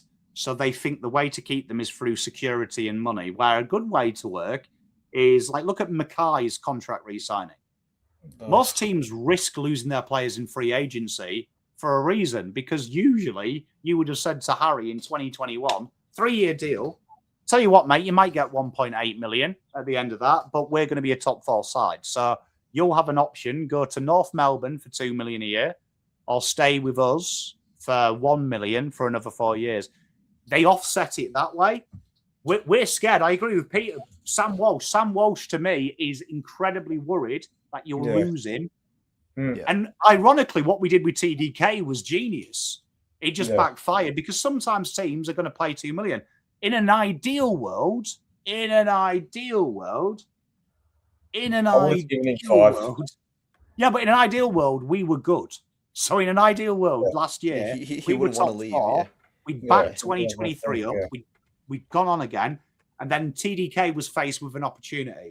Go to a mediocre club or stay here. Carlton admitted they were going to go up to 1.1 million. It's only 700K, the difference. That's when you probably have that conversation of, do I want to fight for finals or do I want to win a flag? Exactly. The problem was, there's no difference between us and St Kilda. So for him, he was like, I'm still going to finish mid-table, but I get an extra million every year. Of course you go. Like, he's an idiot not to. So, Lou, even though he's a free agent, this is an amazing thing. Amazing thing about football. You still have to go. So you look at every new club, they've either had to pay ridiculous exorbitant fees, but there's a problem. Brendan Gale's in charge of Tasmania. He doesn't believe in big contracts and risks. Look at the VFL. They've already signed incredibly good state league footballers. So it wouldn't have been an issue if the club was good. And if you do lose him, no one's ever lost a 2-year free agent ever, unless they've requested a trade. So he would have signed anyway. Even Jason Horne-Francis, it was a request of a trade. It wasn't for free. So don't read into it. Whoever's told you that is mental. Absolutely mental. Because there's no way Tasmania would look at him. Tasmania would look. The draft cash they've got is carefully planned. It's probably the only under-16s at the minute has the least amount of NGA representatives. So they've got fair crack at the whip when Tasmania come in. It's not going to be a compromised draft for everyone else. Just Tasmania have got free whip. Tasmania also get access to the draft earlier than anyone else. They can take a punt this year on under-16s. They've tried to sign 2 and they've knocked them back, who are very good footballers. So Tasmania are fine. The reason Carlton did that, I'll tell you for why, is they wanted, 1, a vibe, 2, not a risk of anyone trading in for him. So they wanted to give him that security. You could have given him that security, though, round 18. Yeah, exactly. Because the problem is everyone gets long deals at Carlton. Like Harry Mackay, I don't blame him for being average. He Yeah. spent 3 years being the second best forward at the club, and Kerner was the main man. And now he's been told you're the main man, and I think he's lost a little bit of his drive. Plus, he's a millionaire. Yeah. It's not his fault. Like, Yeah, mate, when I love Why- Carlton, but at 25, if you gave me $1 million, would I work my ass off at 30 for you? Do you think Graham Wright will change all of that? Once you signed a contract, it's hard. So to change these contracts now, you've got to hope these players go, oh, you're right, Graham. I love Carlton so much. I don't deserve that 400k you paid me too much in the 3 years. So what you've got to do now is set the standard and set the benchmark. So like that is important for us. There's so many players we've had on our list that I laugh at because you would have just delisted them. Like most clubs just delist. We give the extra year just in case. And It's that changing transcends now. to our senior players as well. Like, how many people have you heard in the last 5 years say, nah, Cunningham will come good? You know, Like, give you him know a what I mean? 5-year deal. Yeah. Apparently, is it true that we gave him a 5-year deal? Yeah, don't you remember? We had to watch all day. Oh, Yeah. see, Do you the think one- that's changing now? Do you think that's changing now with like we delisted McGovern last year, or we almost did, and we re-signed him on a rookie contract. Zach Williams won't get offered a contract at the end of this year, you'd hope. Like Saad will be out of the club. Do you think it's a lot, like I know there's a lot of contracts tied in, and Graham Wright can't fix it overnight, but do you think now that it changes at the club where it's not like that anymore? Because the Sam Walsh thing is like, it's a contradiction. Because like we didn't give TDK the money he wanted because, you know, he wasn't worth it. Like you were saying before, we're scared of losing players. But I thought that was a sign of like, we're not anymore. But then we re-signed Walsh for 8 years. Do you think that's because we just really needed a next captain? Do you think they're banking on him to be the next captain and they need him to stay at the club? I would have given him 5 years, to be honest. I don't even mind the 8-year deal. Like, I don't think, like, I think now it's just like, it's like in the money he's on as well. It's just inflation. Like 10 years ago, no one was on $1 million. Now, if you're half decent, you get 1.2. Yeah, like, Like, look at no, I mean, it's Aren't interesting they because you've got offering Philippe like $1 million or something? rumored it's front ended as well. But like, if you look at it like Jagger 2030, look, I've got no issue with Jagger being signed for that. What I have got an issue is how quickly you did it when that is always the way. It's habit. So I know people will forgive it. You've also got to remember a lot happens in football. When we signed Sam Walsh in his first deal, everyone was convinced he was Judd 2.0. In reality, not the case. When people say that as well, Rambo, this is the biggest misconception. So when you hear the biggest lie in AFL, the player took decreased salary to stay at the club. Every agent in Australia will put a caveat that stays the same percentage as the cap. So let's just say you offered me 800k based on a 50 million salary. Let's just say that's, make the maths easy, it's 10%. Let's just say it's 10%. I stay on that deal 10% for the rest of my life. So if the salary goes up to 18k, I get the same amount of whatever 800k is of 15. It rises with it. So the salary cap never gets bigger because I'm always eating that chunk. Thank you very much, Mrs. Plum. So I always eat that chunk. So when people say that, that's not true. It's usually they've taken below market value now with the caveat that it increases this percentage. So never believe what you say. People make a lot of money from that. I'm taking unders, but I'm not. I'm taking unders today. I'll always eat that cap up. What about the out of contract players? Who would you keep out of the 19? Honestly, I went No. through this with Terry actually the other day, and you know what Terry's like? He's a lot nicer than me. I was as nice as possible, and I kept one player at this stage, and that was Elijah Hollands. Yeah, right. Wait, let me see if I can bring it up. So that's Jordan Boyd, the Camporellis, Charleston, Wade Dirksen, Duffy, Evans, Fogarty, Haynes, Elijah, Ollie, Mitch, Monaghan, Newman, Hudson O'Keefe, Sard, Williams, Billy Wilson, Flynn Young, Lewis Young. I was like, at this stage, if I was saying what's desperate, I was like, I've got to wait and see on Ollie, Hudson O'Keefe, Flynn Young. But the rest, I think you could deem as replaceable. I'd be looking at That's right. free agents to try and replace them and giving them a deal that said, give me 2 weeks. I'll try and find a replacement. If not, I'll call you. What about? Do you reckon the free agents that are out there, besides from Butters and King, who do you think we need to get? Because you're gonna hear it. People are gonna be like, "Oh, let's get Max. Let's get Ben King. Let's get Butters." We can't. I don't think we should get any of those players at the moment. I think when you look at the free agency, it's getting worse and worse. Like it genuinely is getting worse and worse in the terms of like all-star quality. And I think you've only got to look at the AFL. How many of these free agents that people actually want go without paying ridiculous amounts? No one, like Carlton aren't in a position right now. Let's just say Chase Jones is available. And let's just say Chase Jones has 6 weeks of mental good football. Chase Jones ain't coming for the same contract he's on at Adelaide. He wants 300k more. So you're already now paying overs. Yeah. So we've got a lot of them players on that list. Like I know Peter hates Elijah. So it's like part of the manosphere. This you've sometimes got to deal with people part of the manosphere.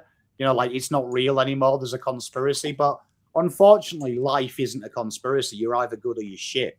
Like that's life, and we can make excuses. The problem why you'd keep Elijah is providing he keeps his nose clean and his habits in check. He's a point of difference. The other guys on that list, them 19 players, you can find them anywhere. He's one of our only players. Like I came into the year saying he's like top 5, top 6 most important players on our list. Yeah. Like he's the only. Like I see him as a match winner. Like who else on our list can have games where they kick they kick 3 goals, have 25 touches? Like there's no one else on the list that can do that. He's potential. He's potential, but like I agree. Lou's made the best comment. Like the worst thing Carlton could do now is get Zach Bailey, Zach Butters, or Ben King. Like Zach Bailey, everything we want: quick, breaks lines, changes games. Right? I agree. Even he would be. His dad would beat him if he answered Nick Austin's phone call. Do you know what I mean? I'd rather have fucking Randy Marsh, to be honest. That's who we really need. No, seriously. Cartman in the coaching box. They're not going to move the needle. It's like when people say these delirium things. Get Horse. He wants 2 million to come and coach Carlton. He isn't going to do it for cheap. So then, when everyone cries about, "Oh, we got Jordan Russell on the line, coach," I've got a mate of a mate who used to play Premiership football, and I'm like, why is he not working in football? Probably because he's a fucking idiot. That's why these ex-players of Carlton don't work in football. Fucking idiots. It's not because they're good, it's because they're idiots, right? So we'd get idiots back in. So you'd have a real shiny coach who, let's look at Sydney's Horse, right? They got to the final. They got battered by a modern-day footballer.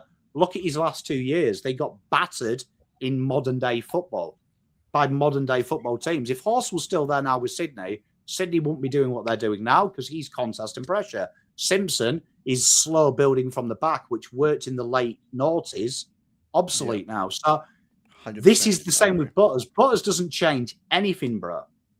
Right? No. Doesn't change anything. Like, if you bring Butters in there, cool. It's just a name. It's just cool. It's what we've done. It's what we've done. Butters would be running around going, why doesn't George and Cripps run with fuck? And plus, mental decisions. Bailey, what's Bailey going to do? Playing a high half wing? Yeah. Like, you've got Hayward, who plays Bailey's position, ironically, currently asking a touche for a light for his dart because he's so high up the ground. Like what Carlton need is a total. We need. I agree, Lana. 12 players need to come in that offer points of difference. So when we did that list building exercise, you found you had 14 players, and then the 30 were the same guy. Yeah. Carlton need to make 15 of them points of difference. So how do you do that? You probably don't. You know what I'd like to see? Stop doing these stupid Irish experiments. Leave 2 list spots every year for the mid-season draft.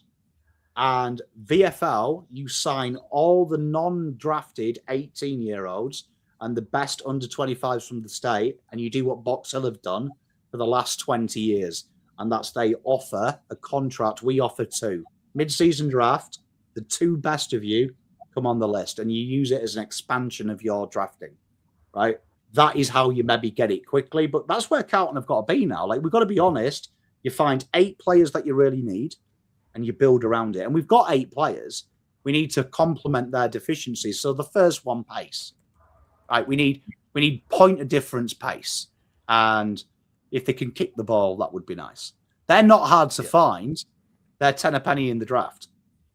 Who do you think we should get as our next coach? Do you think it's an assistant from a top 4, top 6 team, or someone that's from fucking, I don't know, West Coast or Essendon? That could be a surprise. I'll be honest, if we get an established coach, anyone you name, Hinkley Horse, I probably stop supporting Carlton. Honestly, that would probably be me done, because I'd be like, I just can't be asked anymore. Like, I find stupidity funny to a point. It's now 15 years. But to answer your question, for me, number 1 on the list, Hayden Skipworth, tactical genius, guru. He's just been promoted at Collingwood to the best position you can have without being a head coach, which shows that he's in there. He's overseeing the strategy and tactics, working with some of the best in there. Skipworth would be on there. Hickmott at Hawthorn, their forward coach, revolutionised their forward system. He would be on that list. Barlow at North Melbourne worked wonders with one of the worst lists I've ever seen at Werribee. And Clarkson himself credits the turnaround at North to Barlow coming in, because Barlow, if you watch them play, was insane. And the final one on there, Corey Enright at St Kilda. The things I've heard about him from when he worked in junior footy to where he is now, tactically, he's astute. I think it's got to be one of them. He's got to be one of them. So just looking at the assistants, you've got to do it. Ones that worry me, Ash Hansen, relationship with the group, but also the fact he was being turned down for every senior role while he's been here screams volumes from it. So Skipworth for me is the one that comes straight off the cab. He's known for his volatility. He's known for he doesn't have favourites. He doesn't care who you are. But he's known for his empowerment of players. So there's a great story about Skipworth that came out last week that Pendlebury complained to him about the forward line 2 weeks ago. Skipworth goes to McRae. McRae says, right, Pendles, you take the forward line. You can coach them today. If this is what the midfield have said to you, Skipworth trusts you. Forward line's yours for the day. Wow. And when they won that game, that was a huge thing that they said. That McRae straight away said, we've got to give a shout out to Pendles. He saw some things and changed it. So when you empower players, old people don't like it. So I'm in that horrible way of 40. I'm from the old school, and I also saw the bit where you were allowed to be a rabbit in class. So I'm like, I'm like half and half. I'm old school men and men. Do you know what I mean? But I'm also new school. You've got to empower the young people. So the young people need to be in control of their destiny. So these players, when I see them play, when you were talking about pressure, a lot of that is because they don't have the control to change their future. So that makes them even more scared, because they're just following old Michael Voss. Did you know I used to be Lee Matthews' favourite? I won 3 flags and 2 Brownlows. Like, they're not empowered. Where if you look at, have you noticed all the good coaches have a trait people hate? They're philosophical. Even Mitchell, even though he's hardcore, he talks wishy-washy. He talks whimsical. Like, he talks about feelings, perception, being themselves. Like, it's scary, I know. Look, trust me, it is. And I'm with Peter here. That person, I think, shouldn't have any links to Carlton. And the more people we have that don't have links to Carlton is huge, because we want to change our DNA. Unfortunately, the history is always going to be there, so you'll never lose your DNA historically. But we need to change the process. Yeah. What about the McRae? Like, let's say hypothetically we got McRae in. Do you honestly think we'd be playing like how Collingwood do? I don't. No, we don't have the list for it, bro. Yeah, I don't think we have the list for it. So if we got McRae in, I don't think we'd be much better. McRae right now? Like right now? Yeah, like let's say if we got let's say if we replaced Voss with McRae at the end Nah. of last year. I think we'd play a lot better, but I also think that McRae would have brought his boys with him like he did at Collingwood. They built a list that complemented him, built an off-field team that complemented him. I think he would. I think McRae is not rigid in his approach. His philosophy is in concrete, but his methodology is written in sand. So I think we wouldn't play like Collingwood, but I think we would have a system that benefits our players that suits his philosophy. So that's a big thing. I look at Michael Voss, and I was watching some videos of him at Brisbane as coach, and it's almost identical in its methodology. So I can see that that's how Michael Voss believes the game's played, and that's cool. I've got nothing against that. Problem is, when it's not working, you've got to be able to sometimes, coming from a golf coach background, there's a way that I think everyone should swing. However, God didn't make people like me. So God made people with crippled back problems, hip problems. You've got to be able to adjust what you want to benefit someone else. And you can sometimes shift your philosophy and make something better. So that's something that we've got to learn to do. I just feel like Michael Voss in his mind, this is how we play. And everyone's like, yeah, but Voss, I can't. No, mate, you're doing it. But Voss, I don't like, getting... No, we get hardball here, brother, buddy. You want to play? Well, where you hear Craig McRae, I heard this story from Bo McQuarrie, and it's an absolute quality story. First day Bo McQuarrie ever met McRae asked him, what do you do and what do you like to do? And I was like, I reckon Michael Voss never asked our players, Ollie, what are you good at? Like, what do you like doing? In football, what do you like doing? I reckon he's just gone, oh, you fucking run? Cool. Can you get into 8 different positions in one game? What's he going to say? No. Doherty came out and said that Voss is very stubborn. Like recently, I can't remember where it was, but he did say like Doherty's the most stubborn coach he's played for. Didn't Doherty walk out of Brisbane? Wasn't he one of those players in the mass exodus when Voss was coach? He was one of those players. So I mean, like the fact that Doherty's our most vocal past player that's played under Voss, like I mean, it speaks volumes. Like clearly, I don't think Voss is probably the nicest coach to be under. As much as we like, oh, he's too nice, he doesn't run it, he doesn't yell at the players. I don't think the players enjoy playing for him either. Yeah. I'm going to let you into a secret, Atouche, right? I've worked since I was 22. I've worked in either elite sport or multi-million-dollar industry when I retired from sport. When anyone's been described to me as a good motivator or a good lad, that's code for shit. Like that is high level, you're shit. Because in a leadership position, motivation is 10%, because if you succeed, everyone's motivated. And everyone can relate to this. At work, when sales are good, when the business is booming, when the boss is going to Malaga for a 6-week holiday with his wife and has also got time to take his girlfriend with him as well and put him up in a different hotel, the vibes are high. But when that business is failing, suddenly we start talking about motivation when the bills aren't being paid, when the boss is up your ass. So motivation is great to an extent, Satouche.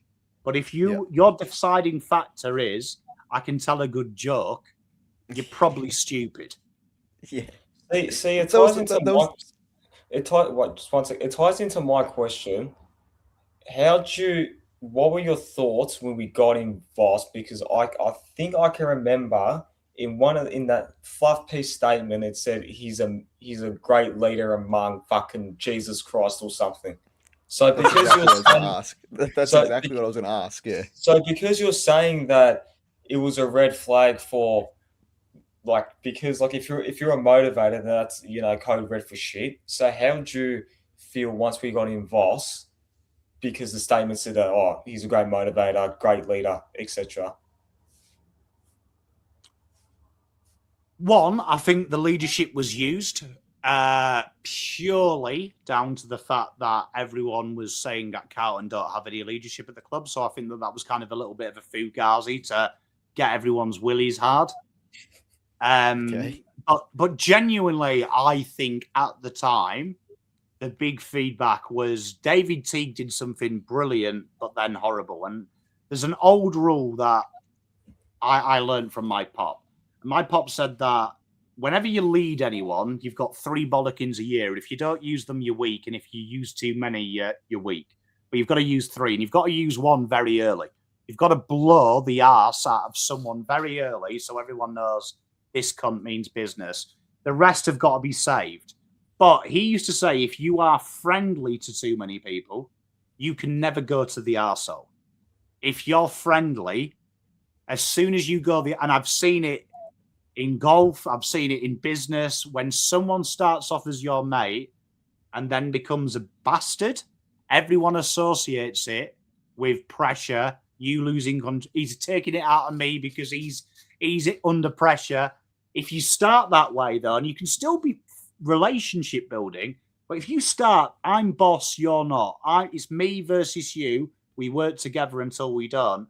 You can still ruffle people's heads like Clarkson does. You can still have that relationship. But if you start off like Teague did, oh, I love you, you're my friend, I really love you, thank you, boys, you got me the job. Mike, I got told by a player who's still on the list that halfway through his last year, he tried to get the group back by going at the senior players. Teague just out of nowhere started criticizing them in the press, and it was a flash to them, but they all took it the same way.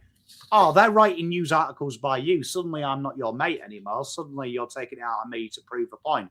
The players saw through it, and that was the mistake Teague made. Bolton made the mistake that he wasn't personable. So he treated them like, I'm smart, you're dumb. Eventually, when it got hard, he didn't build the relationships with people.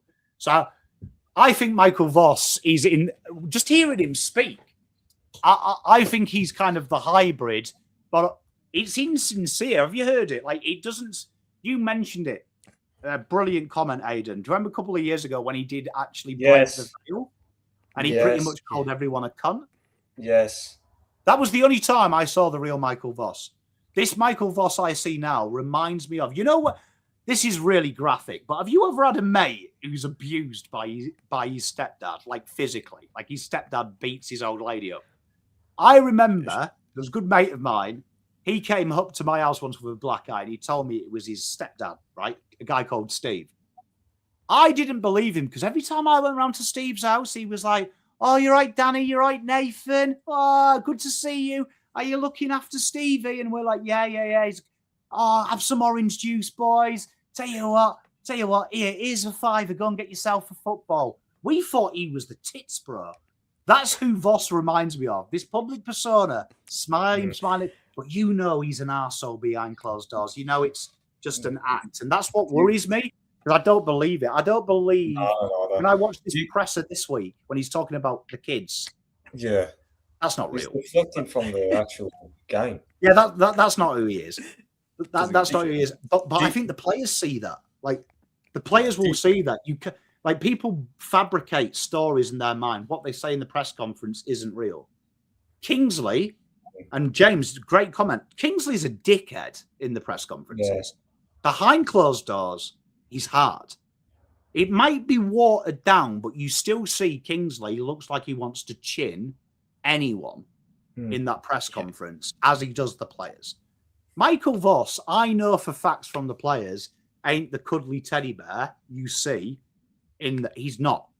But if I was a player, that would fuck me up. Because 1 minute he's like, oh, I love the boys, stay together. Charlie, the cheeky little scamp. You know he's not talking like that behind closed doors. You know he's not. So that's where people have said that, that someone from the board has probably told him to not be like vulgar, like, or something like that. Because that's what people have said, that, someone from the board or someone's just told him to, just calm it down a little bit. Because as I said before, in 2024, he said that our Geelong performance the first time around was unacceptable.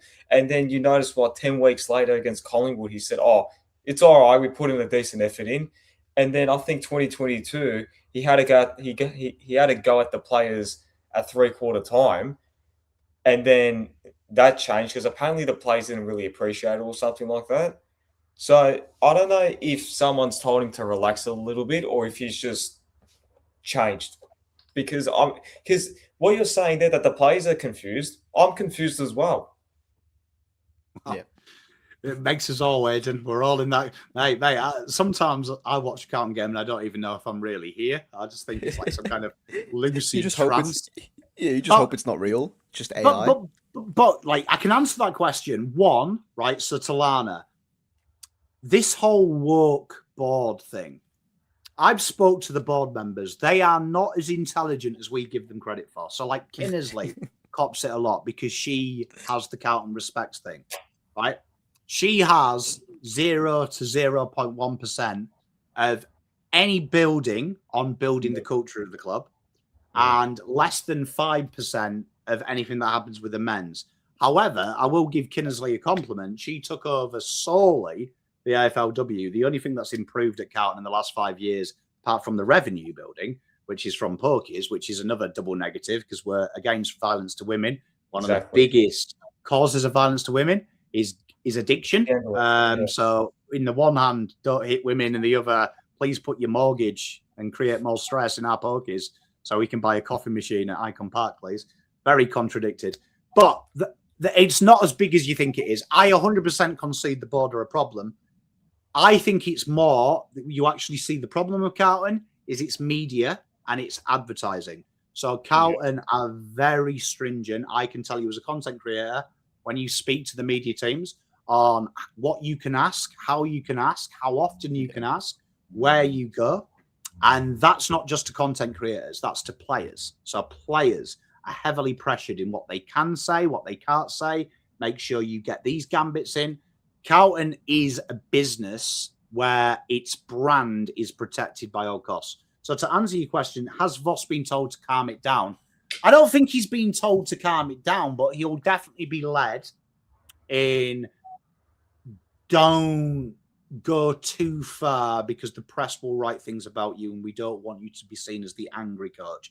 The things they write about Kingsley, Carlton would be incredibly worried about what they do.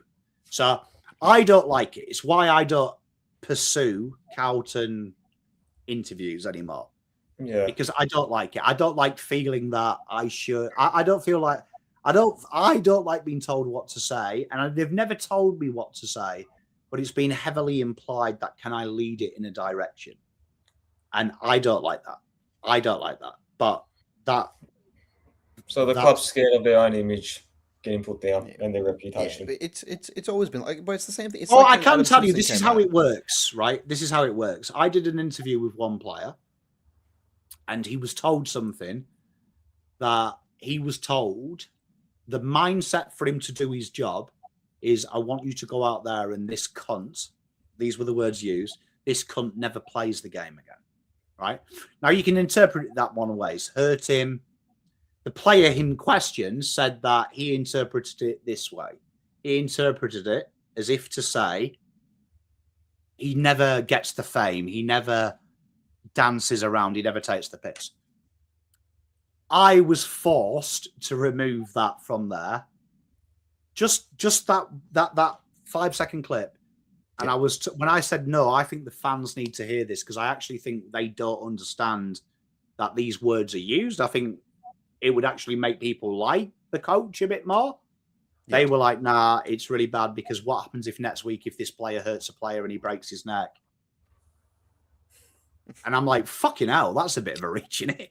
Like, do you know what I mean? When was the last person to die playing? But that's how it is. So 100% Voss has been like alluded to, no doubt in my mind. But I don't buy into this, that the board, because genuinely you speak to the board, and I implore you if you can. Like Lana, next time I get president's tickets, I'll take you and you can actually speak to these people. They have zero idea about football, like zero idea. And that's actually quite good. So my industry, golf, most people on the boards are rich entrepreneurs who can fund a lifestyle of hitting a white ball round there. They have people like Diesel, who are ex-golf professionals, directors of golf, who will educate them on when they have this idea. You know what I'd like? I'd like a golf hole that goes left to right and it's got a fucking fountain and like dry ice comes down and all the rounds of golf are in 2 hours. We're there going, okay, number one, the ice machine, fucking impossible.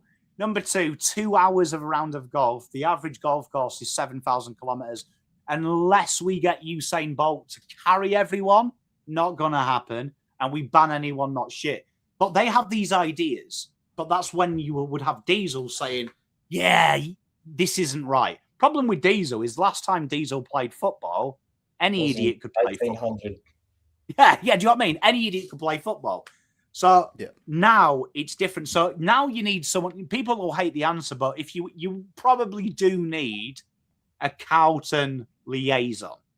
I would concede at that stage you need someone that is probably Carlton blue through and through, who's good at business as well. So I hate to say it, Matt Murphy would be my choice in that role because he's close enough to the players to know when the board makes stupid decisions, when the list managers make stupid decisions, how that affects a player. He also understands today's game, but he also understands the pressures of the board and what they can do. Yep. That would be. Couldn't you say the same thing about Juddy though? What? When Judd was a footy director all those years ago? Oh, look at Judd. This is very interesting. The old board that people ruled to when we had Legudische, if you ever speak to Legudische, he did know just a little bit about football, but he was also a ruthless son of a bitch. A ruthless son of the bitch. So go back to when we sacked Bolton. They wheeled Judd out. What was Judd's message? We can't have a coach with training wheels. The board has unanimously agreed, when he was on Footy Classified, we have unanimously agreed that none of us will go for a coach that is linked to the group that also is fresh. Yeah. That's wet behind the ears. 2 months later, David Teague is announced a week after Judd did his last interview. And when he said that the fans wanted him and now the players did, he was like, a strong football club doesn't do what the fans want and the players do. They do what's right for the football club. And then the fans are happy and the players are happy because they're winning. So that says to me that Judd did probably say, David Teague's the last person who should coach this football club. They didn't listen to him. Now, I can assure you, I've spoke to Priestley and I don't care. Like, I'm not a shill. I hope I've done enough work in my time to know I couldn't give a shit if these people live long lives or die tomorrow. Genuinely don't care.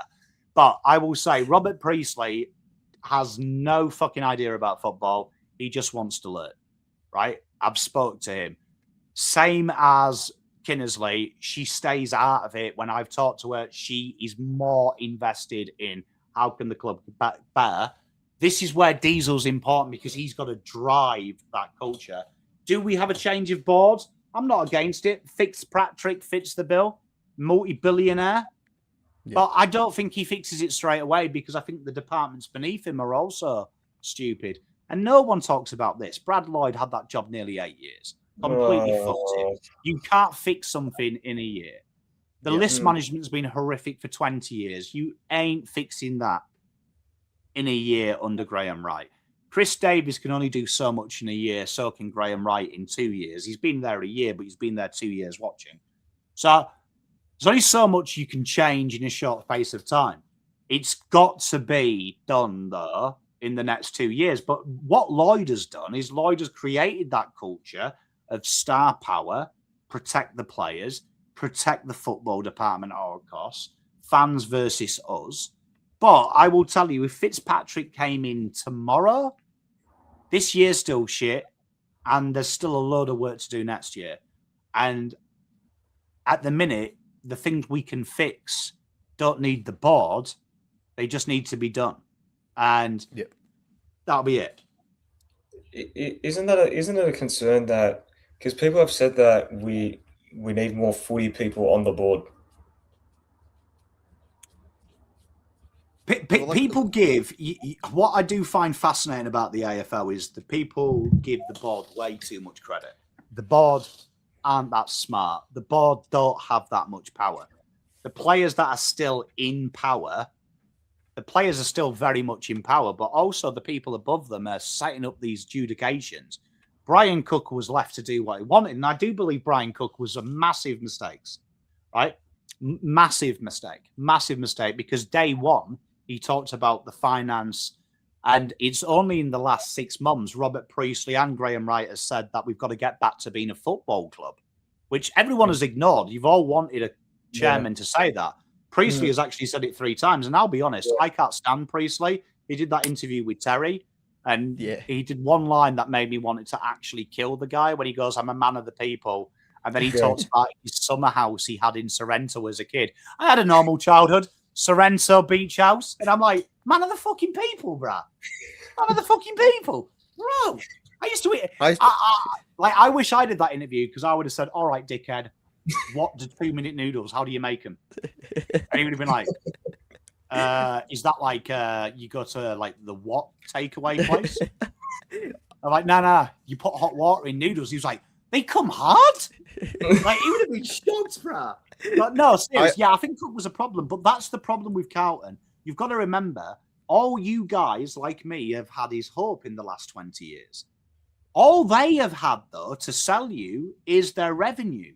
The revenue and the stability, and everyone's bought it up. And I agree with Rambo. It was a warning sign that Geelong did the retirement post, and then we brought him. Because Geelong would have been alluding to he's past it. Now, I've spoke to Brian, wonderful human being. But what annoyed me when I spoke to him was it was all about membership retention, the financial spending power of Carlton. We're a football team. First and foremost, economy in anything is quite easy. If you win, you make money. Man United, a case in point. We've got such a global pull, we still make money to an extent, but our revenue is getting halved every year while we're shit. Because winning makes a lot of money. When you win, you make money. Everyone wants to be there. Look at Richmond, 25,000 2016, 80,000 2017. Like, why? They won. Like, same with Carlton. So it's going to be really interesting. So, like, Lana, I kind of agree with you with Priestley, but I am willing to give him the benefit of the doubt in the terms of he's saying the right things, right? At the minute, he is saying that we need to turn into a football club, and I think he's brought the right people into the club. Graham Wright, agent of change. I don't quite buy it, but I do think that is. Chris Davis, I will commend. One of the few people I've spoke to at Carlton who I've asked a question to, and I won't reveal the answer, but I ask everyone who starts at the football club, when you came in from a good place, did you look, scratch your head and go, fuck, you know? And his answer wasn't as bad. I'm not going to throw him under the bus, but he did say that there was a lot of things that needed to change and he used the best phrase I've ever heard. My level of acceptability is totally different to the people that you've had at this football club before. And I assure you that it's something that I'm working incredibly hard day and night to fix. So there was a bit of accountability there where everyone else has just gone, nah, it's fucking fine, man. Like, it's fine. It's fine. I remember speaking to, I'll never reveal the name of the guy, but I spoke to a guy who was quite high up at Carlton. And I asked him this question when he first came here. When he left the club, 6 months after he left, I caught him on a golf course and asked him how he was doing. And he said, do you remember when we first spoke? And I went, yeah. And he was like, you asked me that question. He was like, that morning, Zach Fisher slid down the stairs at Icon and hit a player by accident using a boogie board. Oh, my fuck. I was like, what? Great. Like, great. You looked me in the eye and said, nah, bro, fucking elite here. And now you're telling me that our star young player nearly took out a senior player because he was dead to go down the stairs on the boogie board. Woohoo! Oh, what a club. What a club. But that's it. Like, so you've got to get football people in. So genuinely, I'm telling you, the board are quite important. Yes, they set the levels of expectation, but people give them way too much credit, man. Like, at the end of the day, the most important people in that football club are your footy manager, your list boss, and then your development team. And no one ever talks about our development team. If you go and look at our development coaches, how do you think they are at the moment? Because there's a different development coach and team and all that. There is, but there isn't as well. So what I'll tell you is, like, there's certain areas of this football club that just worry me. So, like, there's some players there that just, like, absolutely worry me. Like Torrin Baker has been part of our senior development coaching team. And he also oversees the College of Sport. But there is still people there that, for me, worry me. What is kind of impressive is we've got more development coaches now than any other club in the league. So maybe that's it. But these are the areas that need to be high. These need to be high. Like, it's high level. Everything needs to be high level. And I think Carlton have cut corners for way too long. But like, ever since I've been here, everything has always been half-assed.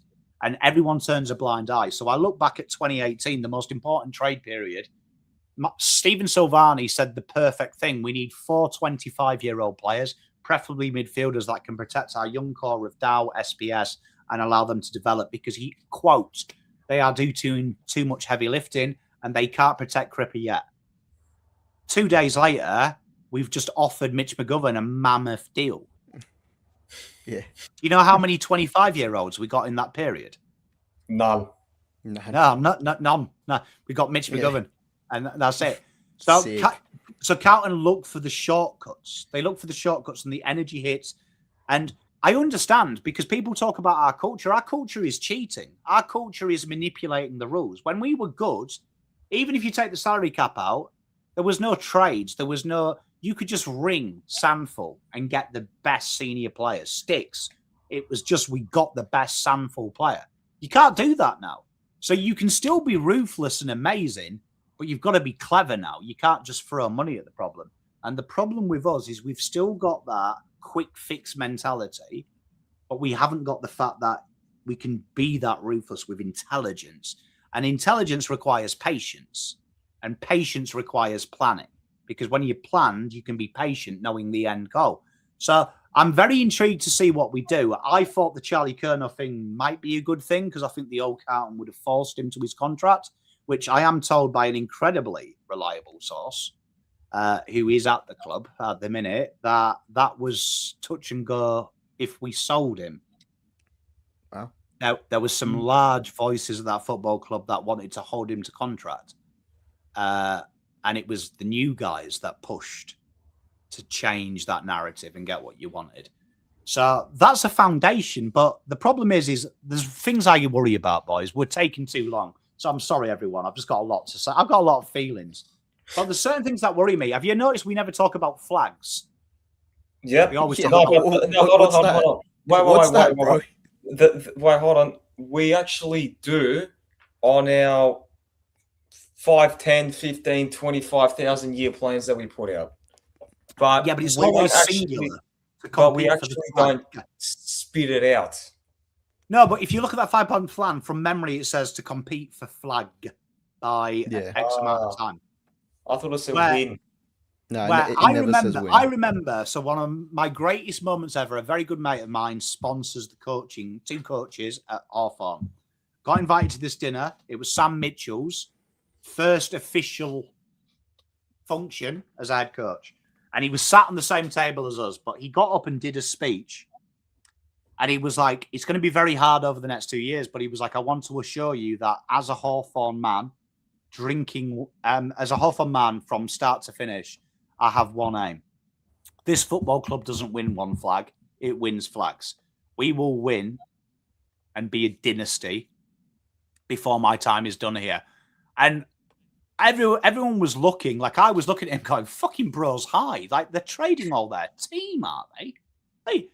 But it was the way he spoke with so much conviction. Then long story short, I went back the next year speaking to Cam McKenzie, and I was like, I know Cam McKenzie through my channel.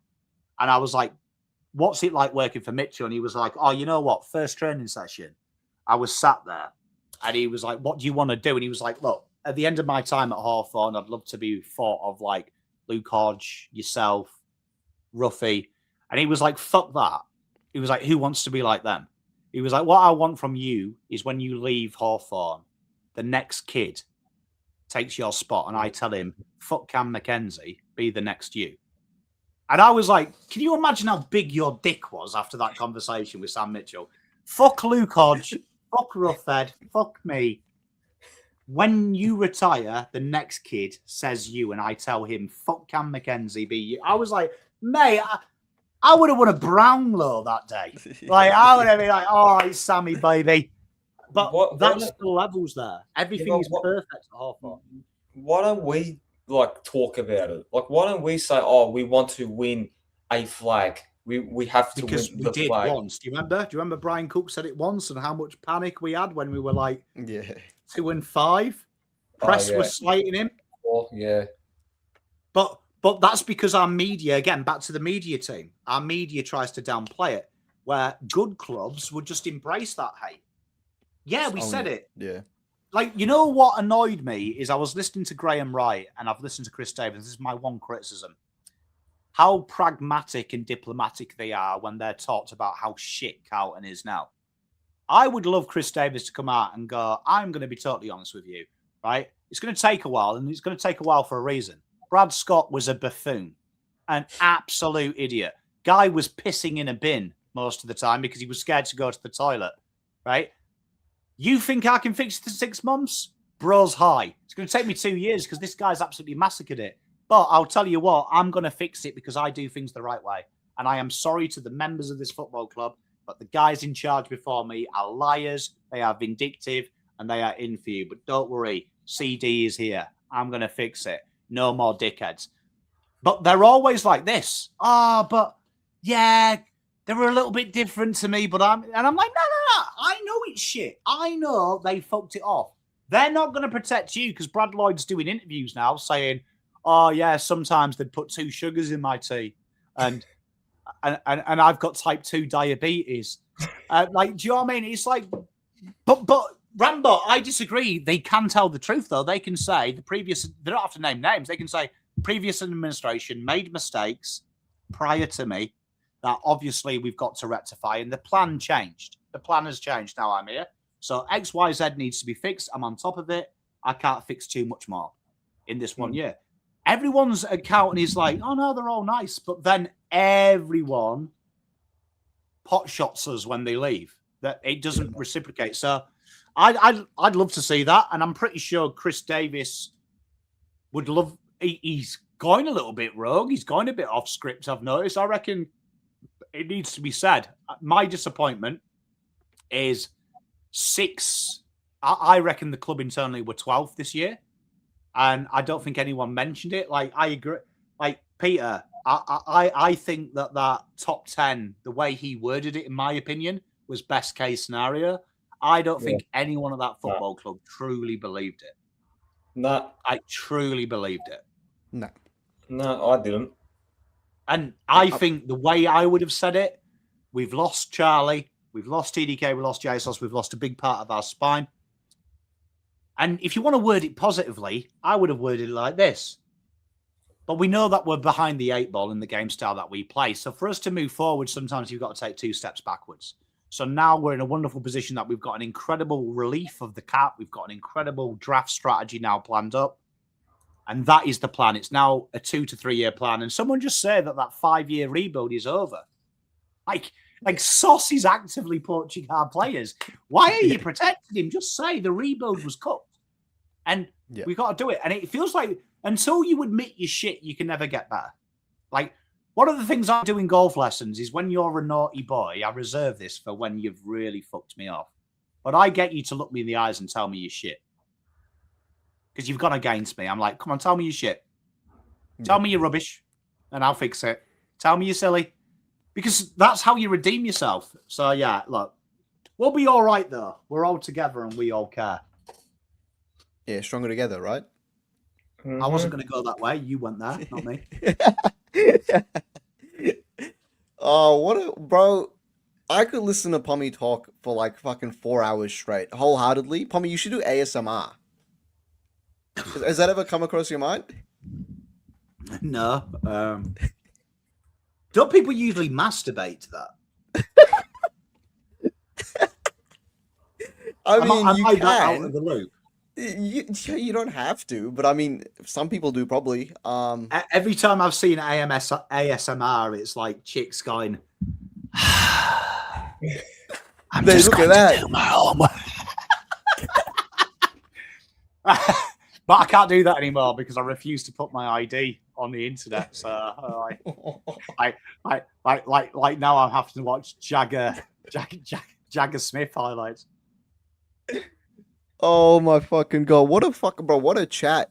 What a chat!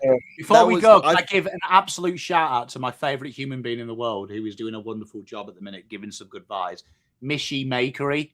She's in Yeah. chat. She does some absolutely wonderful work. She has more patience than I have ever had because she can crochet and fuck knows how Yeah. you do that. That's off its tits, but what a wonderful young girl, and go and support her business. Because tell you what, she's made some wonderful blankets and quality human being. So love to you, Mishy. Yeah, the talent is insane. I don't know how you can do that. Like, bro, honestly, I'll put a Instagram in the chat. Make sure you guys get around her.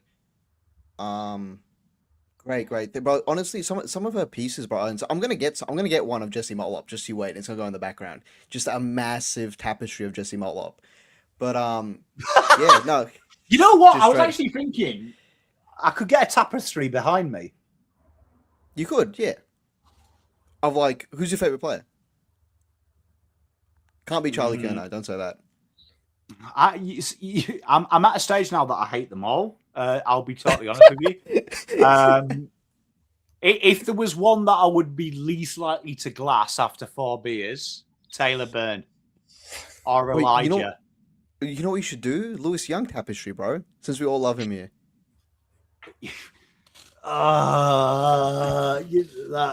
I don't know. I'll be honest. I feel like Nick's infiltrated us all. That we're all a little bit scared of him.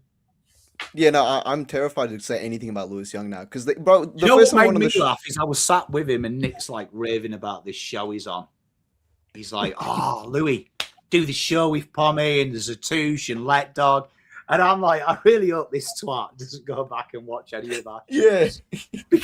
because all of us have pot-shotted Lewis Young. My at first one point in episode. time. I'm like, Nick, don't get him to watch the highlights, bro. Bro, my first episode, my first thing I said was Lewis Young is not a footballer before I knew anything. So, Yeah, it's been I'm like, fucking don't watch that, bro. Please, Lou. yeah. Make sure you guys get around Mishi Maker in the chat, and in the Instagram as well. But hit her up; she does commission pieces as well, so make sure you get around that. Pommy, thank you very much for coming on. What a great chat! I feel so much better, bro. I was honestly so cut. I was proper depressed. I was like, man, we're shit. Like I'm not gonna see a flag until I'm 30. You know, I want to like I'm gonna get married one day, and I'm not gonna see a flag. Like, but I feel You are I being feel depressed. yeah. Like I feel better now. I'm like, all right, well, it's good perspective. You always have good perspective. Like it's not always all doom and gloom. Look, it's shit now, but it is fixable. Like it's not cooked. Yeah, Like it's that's bad, it.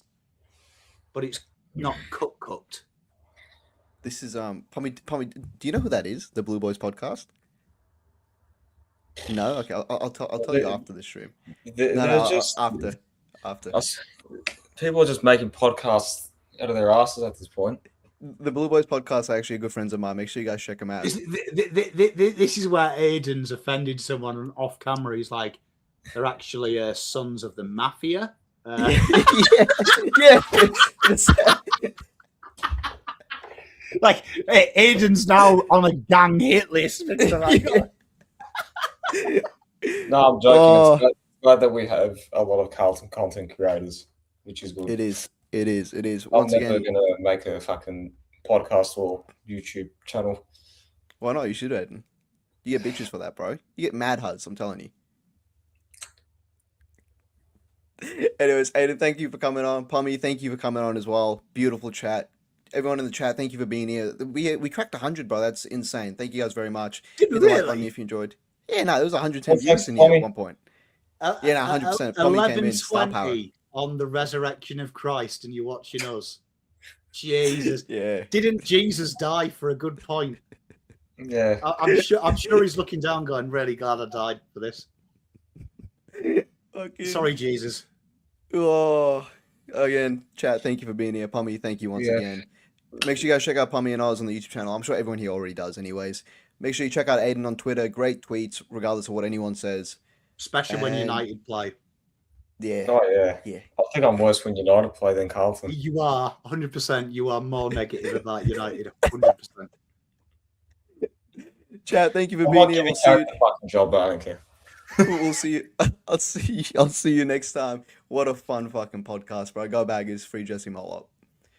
So close. And the Blues!